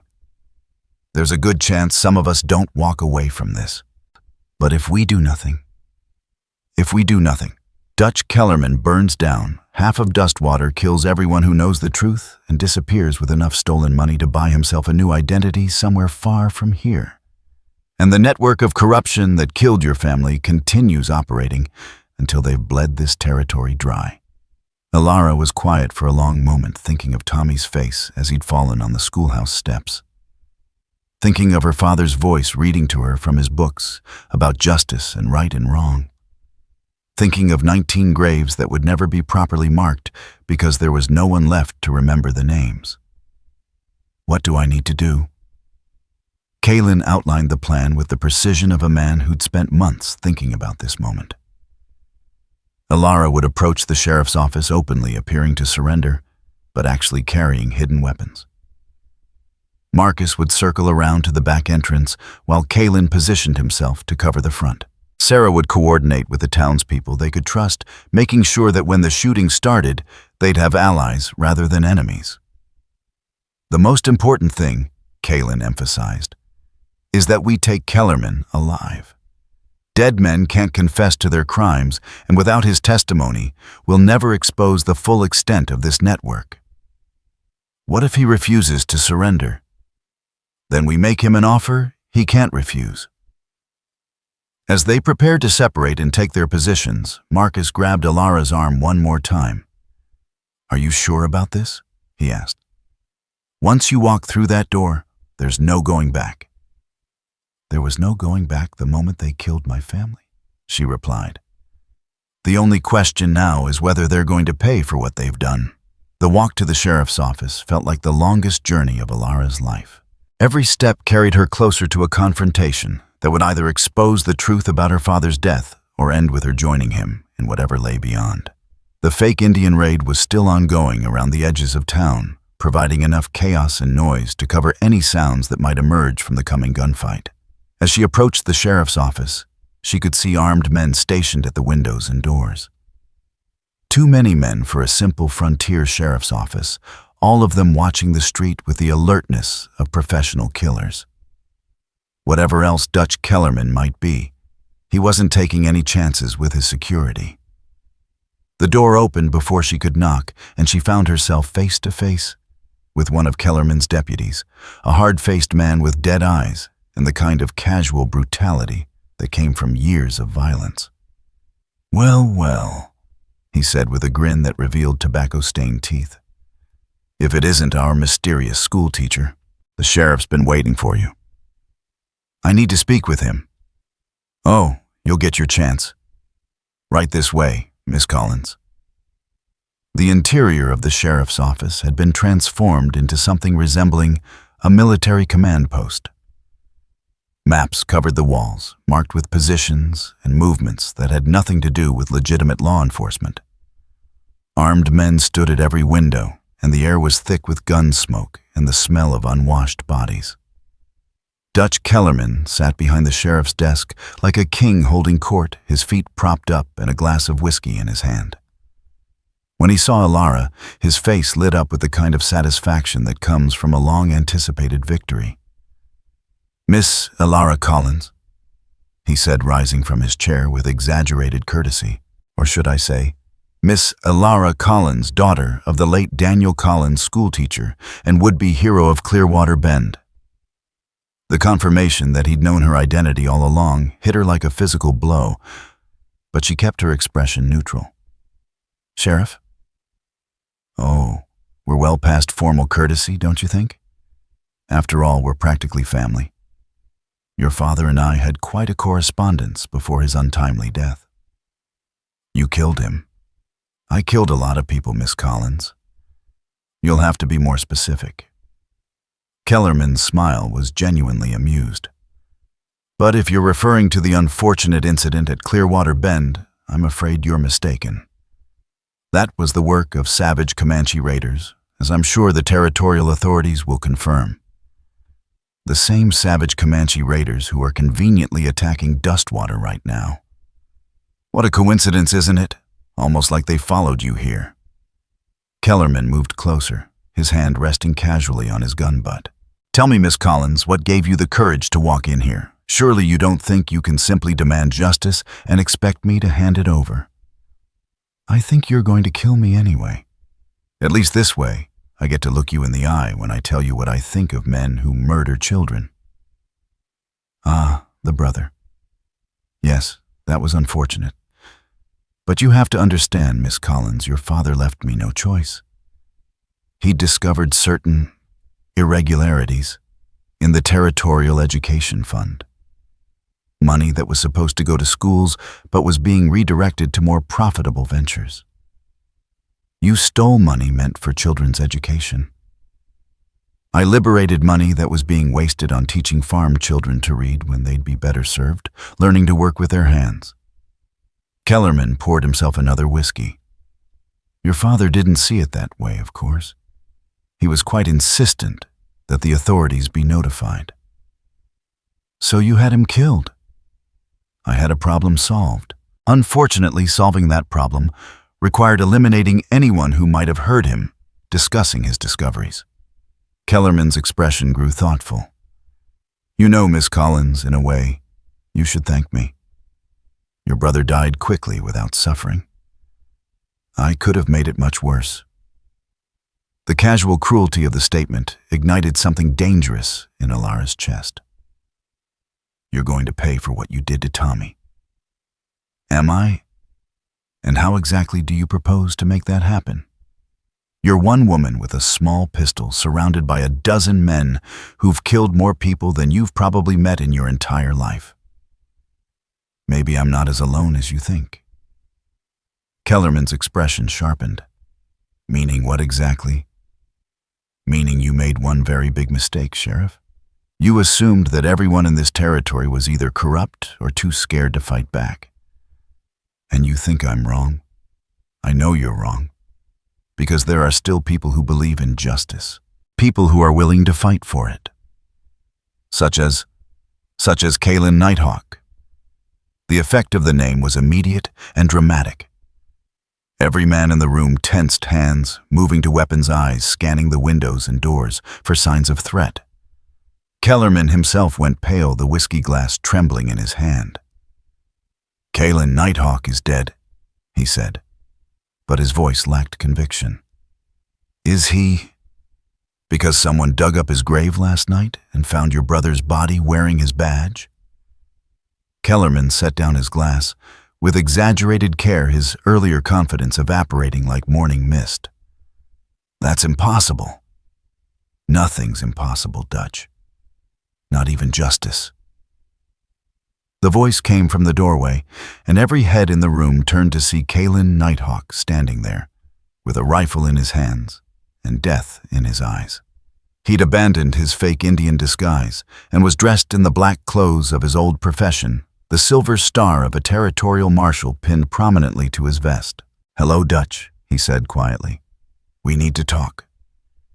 The silence that followed was so complete that Elara could hear her own heartbeat. Kellerman stared at the man he'd tried to murder, as if seeing a ghost, while his deputies looked back and forth between their boss and the apparition in the doorway. You're supposed to be dead, Kellerman whispered. Funny thing about that, Kaelen replied, stepping into the room with predatory grace. Turns out I'm harder to kill than you thought. Boys? Kellerman said, his voice cracking slightly. Kill him. But before any of his men could draw their weapons, gunfire erupted from the back of the building. Marcus Rivera appeared in the rear doorway, his revolvers blazing. While outside the windows, the muzzle flashes of friendly rifles announced that the townspeople had finally decided to take a stand. Drop your weapons, Kaelen commanded his rifle, trained on Kellerman's chest. "You're all under arrest." What followed was chaos, desperate men making desperate choices. The crash of gunfire echoing through the small building, the acrid smell of powder smoke burning eyes and throats. Elara threw herself behind an overturned desk as bullets flew in every direction, her own small pistol adding to the din. When the smoke finally cleared, half of Kellerman's men were dead or wounded, and the survivors had their hands raised in surrender. Dutch Kellerman himself sat in his chair like a broken marionette, blood seeping from a wound in his shoulder, and his eyes filled with a terrible understanding of complete defeat. "It's over, Dutch," Kaelen said, moving to stand directly in front of the corrupt sheriff.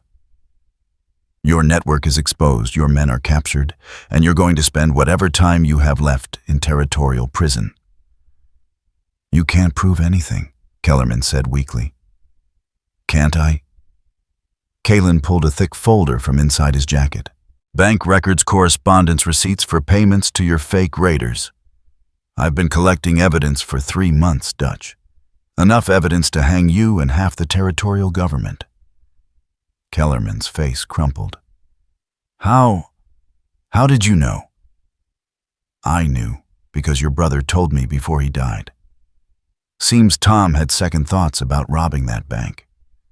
Said he had information about corruption that went all the way to the territorial capital, and he wanted to make a deal. Tom was a fool. Tom was your brother, and you used him just like you used everyone else." Kaelen's voice carried a sadness that cut deeper than anger. "The saddest part is it didn't have to be this way. You could have been a good sheriff, Dutch. You could have made a difference. Instead of making a fortune, instead of becoming a monster." Elara stood up slowly, her ears still ringing from the gunfire. Around the room, wounded men groaned and survivors nursed their injuries. But the immediate danger was over. Outside, the fake Indian raid had ended with the capture or death of the remaining imposters. "What happens now?" she asked. "Now we start putting the pieces back together," Kaelen replied. "Your father's evidence combined with what I've collected should be enough to expose the entire network. There are going to be a lot of arrests, a lot of trials, and hopefully a lot of justice. And Clearwater Bend will be rebuilt. The territorial government owes your town that much at least." Elara looked around at the destruction, at the wounded and the dead, at the man who had ordered the murder of her family, now sitting broken and defeated in his chair. She should have felt satisfied, vindicated, complete. Instead, she felt empty. "It doesn't bring them back," she said quietly. "No," Kaelen agreed. "It doesn't. But it makes sure their deaths meant something. Your father died because he believed in justice, Elara. Today, justice won." As the territorial marshals began arriving to take the prisoners into custody, Elara found herself standing outside the sheriff's office, looking up at the sky. The fake Indian raid had left parts of Dustwater burning, but already people were organizing bucket brigades and working to save what could be saved. "Miss Collins." She turned to find Marcus Rivera approaching, his hat in his hands and concern in his eyes. "Are you all right?" "I think so. It's hard to tell." "It's going to take time," he said gently. "Healing always does." "Marcus, can I ask you something?" "Of course. Do you think my father would be proud of what we did here today?" Marcus was quiet for a moment, considering the question with the seriousness it deserved. "I think your father would be proud that you didn't let his death be meaningless. I think he'd be proud that you had the courage to see justice done even when it meant risking everything." "And Tommy?" "I think your brother would be proud that his sister refused to let the bad guys win." Tears were running down her face now, the first she'd allowed herself since that terrible morning in Clearwater Bend. All the rage and pain and desperate need for vengeance was finally giving way to grief. Clean, honest grief for the people she'd loved and lost. "It's over," she whispered. "Yes," Marcus said gently. "It's over." But even as she said the words, Elara knew they weren't entirely true. The immediate crisis was resolved, the villains were captured, and justice would be served. But the real work, the work of rebuilding, of healing, of learning to live with loss, was just beginning. And somewhere in the distance, she could hear the whistle of the evening train carrying news of the day's events to the territorial capital and beyond. Soon the whole territory would know about the corruption that had been festering in its heart, about the brave people who had stood up to it, and about the price that had been paid for justice. The sun was setting over Dustwater, painting the sky in shades of orange and red that reminded her of flames. But these weren't the flames of destruction that had consumed her old life. These were the flames of a new dawn, rising from the ashes of everything that had come before. And for the first time since that terrible morning, Elara Collins allowed herself to believe that maybe, just maybe, there might be room in that new dawn for hope. The flames of hope, however, would have to burn a little longer before they could truly illuminate the darkness that had settled over the territory. 3 weeks after the confrontation in Dustwater, Elara found herself standing in the territorial courthouse in Santa Fe, watching as a parade of corrupt officials was led away in shackles. The evidence that Kaelen had collected, combined with her father's meticulous documentation, had unraveled a web of corruption that reached into the highest levels of territorial government. Governor Hamilton himself had been arrested the previous morning, his carefully constructed facade of respectability crumbling under the weight of bank records that showed payments from the same accounts that had funded the massacre at Clearwater Bend. The territorial secretary, 2 federal judges, and a dozen lesser officials had already been indicted, their trials scheduled to begin within the month. "Miss Collins." The voice belonged to Federal Marshal William Crawford, a stern man in his 50s who had been assigned to oversee the prosecution of the conspiracy.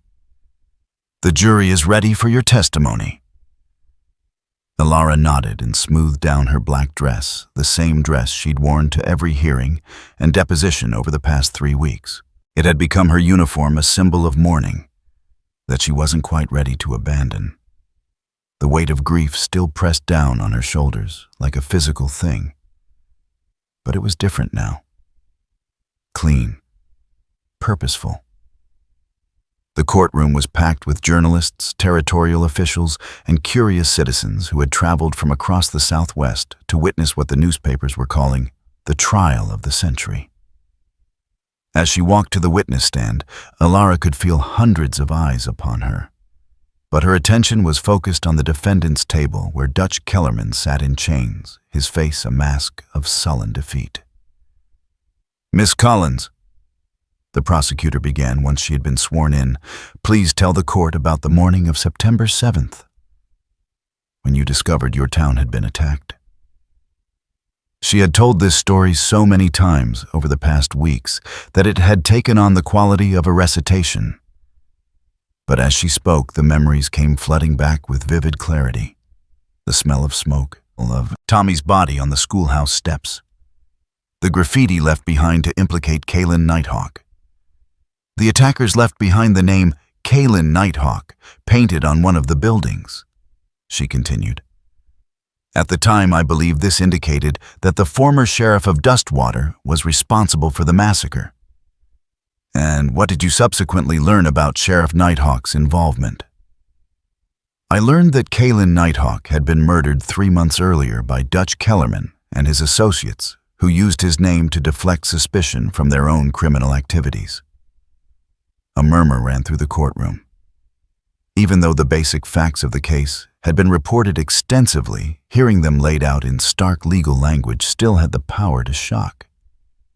"Miss Collins, why do you believe your town was targeted for this attack?"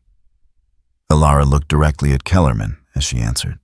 "Because my father, Daniel Collins, had discovered evidence of systematic theft from the Territorial Education Fund Money that was supposed to build schools and pay teachers was being diverted to private accounts controlled by the defendants and their associates.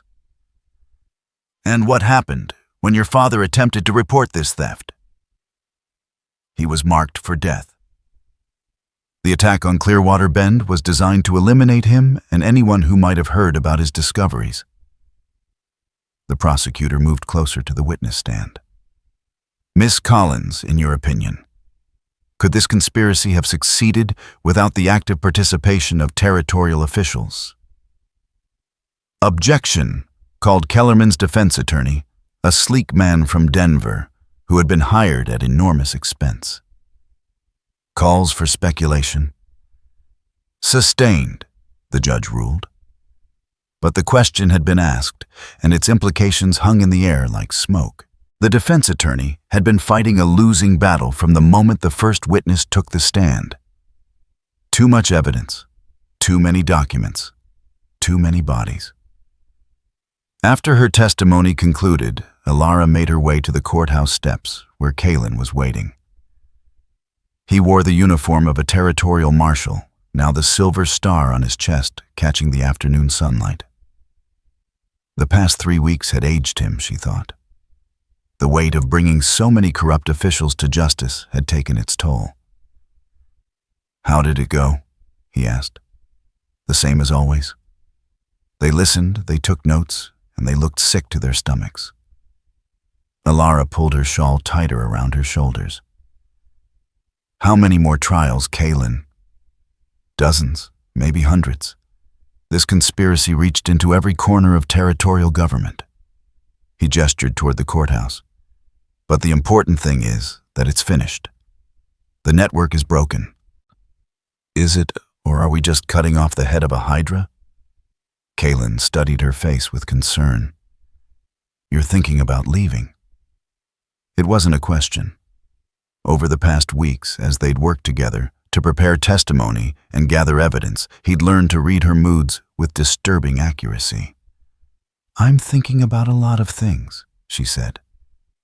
About what comes next. About whether justice is enough. What do you mean? I mean that Dutch Kellerman is going to hang. And Governor Hamilton is going to spend the rest of his life in prison, and all the money they stole is going to be returned to the people they robbed. But Tommy is still dead. My father is still dead. 19 other innocent people are still dead. Justice doesn't resurrect the dead, Elara. It never has. Then what's the point? Kaelen was quiet for a long moment, his eyes fixed on the mountains in the distance. The point is that their deaths meant something. The point is that because of what happened to your family, dozens of other families won't have to go through the same thing. And that's supposed to be enough. It's supposed to be something, and sometimes something is all we get. A carriage approached from the direction of town, raising dust in the afternoon heat. As it drew closer, Elara recognized the driver as Marcus Rivera, who had been serving as an unofficial coordinator for the various witnesses and victims who had come to testify. Beside him sat Sarah Whitmore, her face animated with excitement. Elara, Sarah called as the carriage pulled to a stop. Have you heard the news? What news? Marcus climbed down from the driver's seat, his expression serious but satisfied. The territorial legislature voted this morning.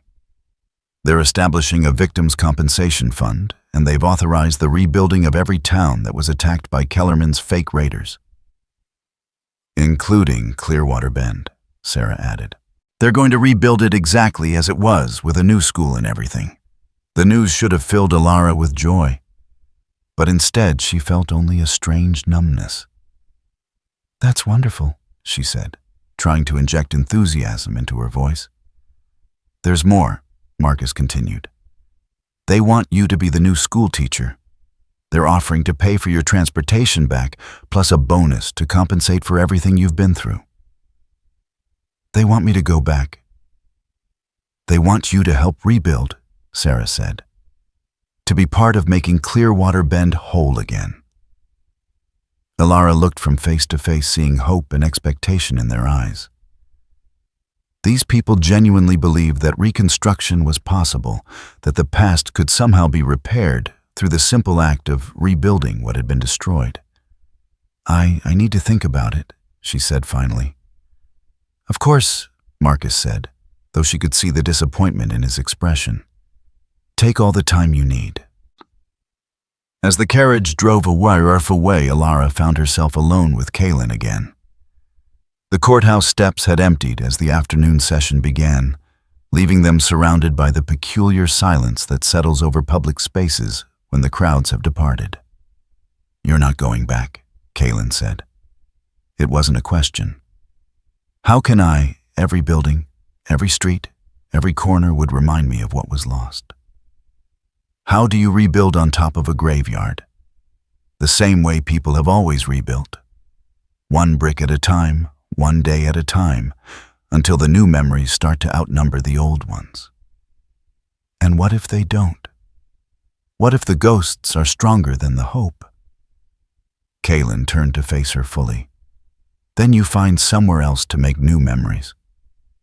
But Elara, you can't run from grief forever.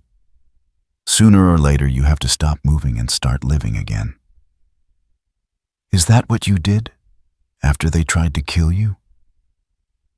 I spent 3 months planning revenge. 3 months thinking about nothing but making Dutch Kellerman pay for what he'd done. And you know what I discovered? What? That revenge is a cold meal. It fills your belly, but it doesn't nourish your soul. Kaelen's voice carried a weariness that spoke of hard-won wisdom. Justice, on the other hand. Justice has the power to heal. Not just the victims, but the people who fight for it. I don't feel healed. Give it time. A new group of witnesses was climbing the courthouse steps, their faces set with the grim determination of people who had come to bear witness to terrible truths. Elara recognized some of them survivors from other towns that had been attacked, family members of people who had been murdered, ordinary citizens who had discovered that their tax money had been stolen by the very officials sworn to protect them. Look at them, Kaelen said softly. Every one of those people has lost something. Family, homes, savings, trust in their government. But they're here. They're fighting. They're refusing to let the bastards win. And you think I should be more like them. I think you already are like them. You just don't see it yet. That evening, Elara sat in her hotel room writing letters. The first was to Martha Patterson, thanking her for her kindness and courage during those dangerous days in Dustwater. The second was to Henry Whitmore, expressing her gratitude for his warnings and his daughter's bravery. The third was to the territorial legislature, politely declining their offer to return to Clearwater Bend as the new schoolteacher. The fourth letter was the hardest to write. It was addressed to her cousin Elizabeth in Chicago, the only remaining family she had in the world. She'd been meaning to write this letter for weeks, but every time she'd tried, the words had seemed inadequate to convey the magnitude of what had happened. Dear Elizabeth, she began, then stopped. How do you explain to someone that your entire world had been destroyed and rebuilt in the span of a month? How do you describe the transformation from victim to avenger, to witness to... What? What was she now? A knock at her door interrupted her thoughts. She opened it to find a young man in a telegraph operator's uniform, holding a message. Telegram for Miss Collins, he said. Thank you. She tipped him a nickel and closed the door, studying the yellow paper with curiosity. Very few people knew where she was staying. The message was from Marshal Crawford. Kellerman confessed. Stop implicated. Additional conspirators, stop your testimony. No longer needed. Stop free to leave Santa Fe. Stop. She read it twice, then set it down on the small writing desk. Free to leave. After 3 weeks of depositions and testimony and reliving the worst moments of her life for the benefit of judges and juries, she was finally free to leave. The question was, where would she go? Another knock at the door made her look up in surprise. This time, it was Kaelen, still wearing his marshal's uniform, but looking tired in a way that went deeper than physical exhaustion. "I heard about Kellerman's confession," she said, stepping aside to let him enter. "Cleared up a lot of loose ends. We'll be able to arrest at least a dozen more conspirators, based on what he told us." Kaelen removed his hat and ran his fingers through his dark hair. "It's over, Elara. Really over this time. Crawford said I'm free to leave Santa Fe. Where will you go? I don't know. Chicago, maybe. I have a cousin there who'd take me in until I figure out what comes next." "And what does come next?" Elara sank into the room's single chair, suddenly feeling the weight of her exhaustion. "I don't know that either. For the past month, everything I've done has been about seeking justice for my family. Now that we've found it, I feel lost." Kaelen sat on the edge of the bed, his hands clasped between his knees. "Can I tell you something? Something I've never told anyone else." "Of course." "The night they tried to kill me as I was lying in that mine shaft, bleeding and thinking I was going to die, I made myself a promise. I promised that if I survived, I'd spend the rest of my life making sure that what happened to me never happened to anyone else." "And have you kept that promise?" "I thought I had. We caught the bad guys, we exposed the corruption, we made sure justice was served. But sitting here now looking at you, I realize I was thinking too small." "What do you mean?" "I mean that catching criminals is only half the job. The other half is helping the victims heal, helping them rebuild, helping them find their way back to the light." Kaelen looked at her with an intensity that made her breath catch. "Elara, what if instead of running away from what happened, you used it as a foundation for something new?" "I don't understand." "There are dozens of towns out here that have been attacked, robbed, or abandoned. Hundreds of families who've lost everything and don't know how to start over. What if there was someone who understood what they were going through? Someone who could help them rebuild not just their homes, but their hope?" The idea hit her like a revelation. "You're talking about more than just teaching. I'm talking about healing. Teaching is part of it, but so is organizing, advocating, fighting for people who don't have the strength to fight for themselves." Kaelen leaned forward.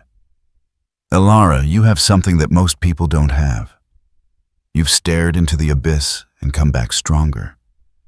You've faced the worst that human nature has to offer and refused to let it break you." "I don't feel stronger. I feel empty." "That's because you've been carrying this burden alone. What if you didn't have to? What are you suggesting?" "I'm suggesting that we work together. I'll handle the law enforcement side, tracking down the remaining members of the conspiracy, making sure justice is served. You handle the human side, helping communities rebuild, helping families heal, making sure that the victims aren't forgotten once the trials are over." The proposal was both terrifying and exhilarating. For weeks, she'd been thinking about her future in terms of escape, running away from the pain, starting over somewhere new, trying to forget. But what Kaelen was suggesting was the opposite. He was asking her to embrace the pain, to use it as fuel for something larger than herself. "There would be danger," he continued. "The conspiracy was larger than we initially thought, and there are still people out there who'd benefit from keeping the victims silent. We'd be making ourselves targets. I've been a target before. This would be different. This would be choosing to be a target, choosing to put yourself in harm's way for the sake of people you don't even know yet." Elara stood up and walked to the window, looking out at the dusty streets of Santa Fe. Somewhere out there were communities struggling to rebuild, families trying to piece their lives back together, children who'd lost their parents and parents who'd lost their children.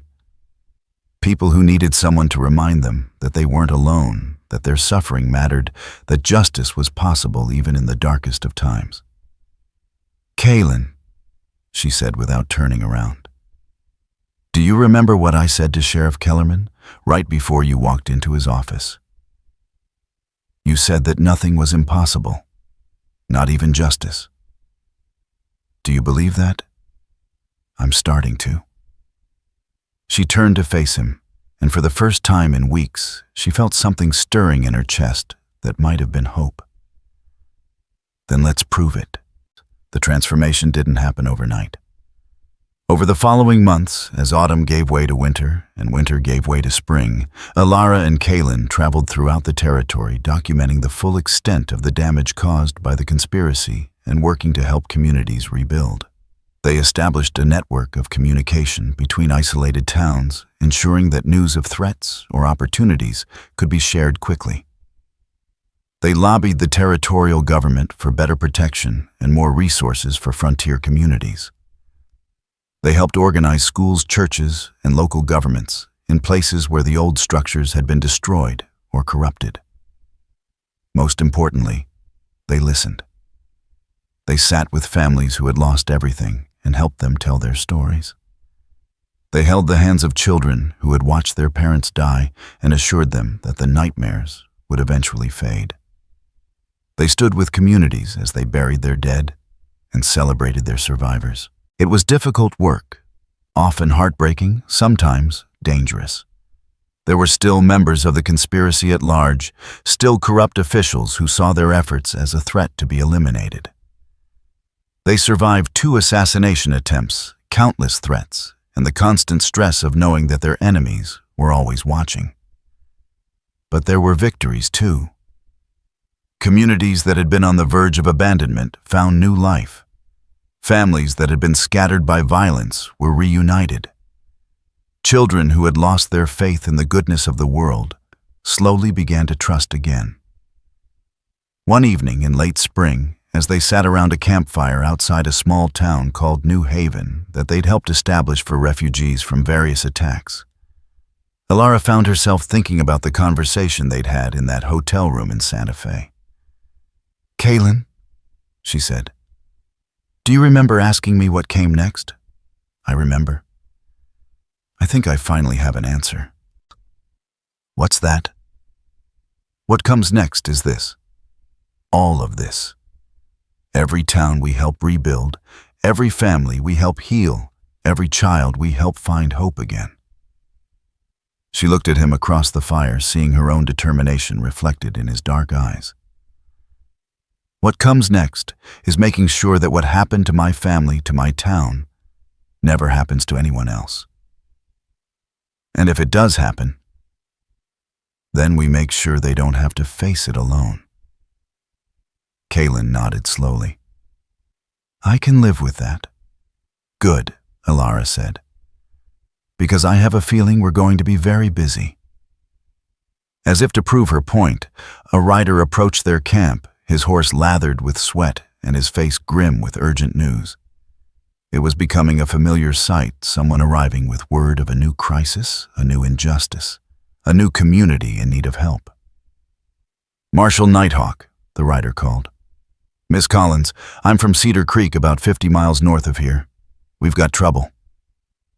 Elara and Kaelen exchanged a look that spoke volumes. Here we go again. "What kind of trouble?" Kaelen asked. "The kind that requires people who aren't afraid of a fight," the rider replied. "The kind that requires people who believe in justice." Elara stood up and began gathering her gear, feeling the familiar surge of purpose that had become her anchor in the months since Clearwater Bend. Somewhere to the north, people were in danger. People who needed help that only she and Kaelen could provide.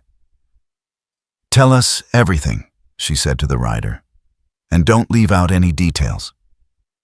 As the man began his story, another tale of corruption, violence, and ordinary people caught in the crossfire, Elara felt a hand on her shoulder.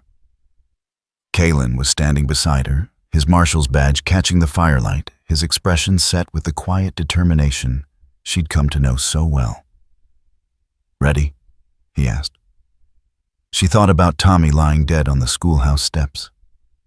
She thought about her father murdered for trying to do the right thing. She thought about 19 other innocent people whose only crime had been living in the wrong place at the wrong time. And then she thought about all the people they'd helped over the past months. All the communities they'd saved, all the families they'd reunited, all the children who were sleeping safely tonight because someone had finally stood up and said, "Enough." "Ready," she said. They rode north through the night toward whatever new crisis awaited them, carrying with them the hard-won knowledge that justice wasn't just about punishing the guilty. It was about protecting the innocent. It was about giving people hope when all hope seemed lost. It was about proving again and again that even in the darkest of times, good people could still make a difference.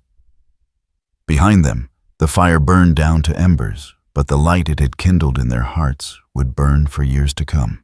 The girl who had watched her world burn 3 months ago was gone, replaced by a woman who had learned that sometimes the only way to heal from trauma is to dedicate your life to preventing others from experiencing the same pain.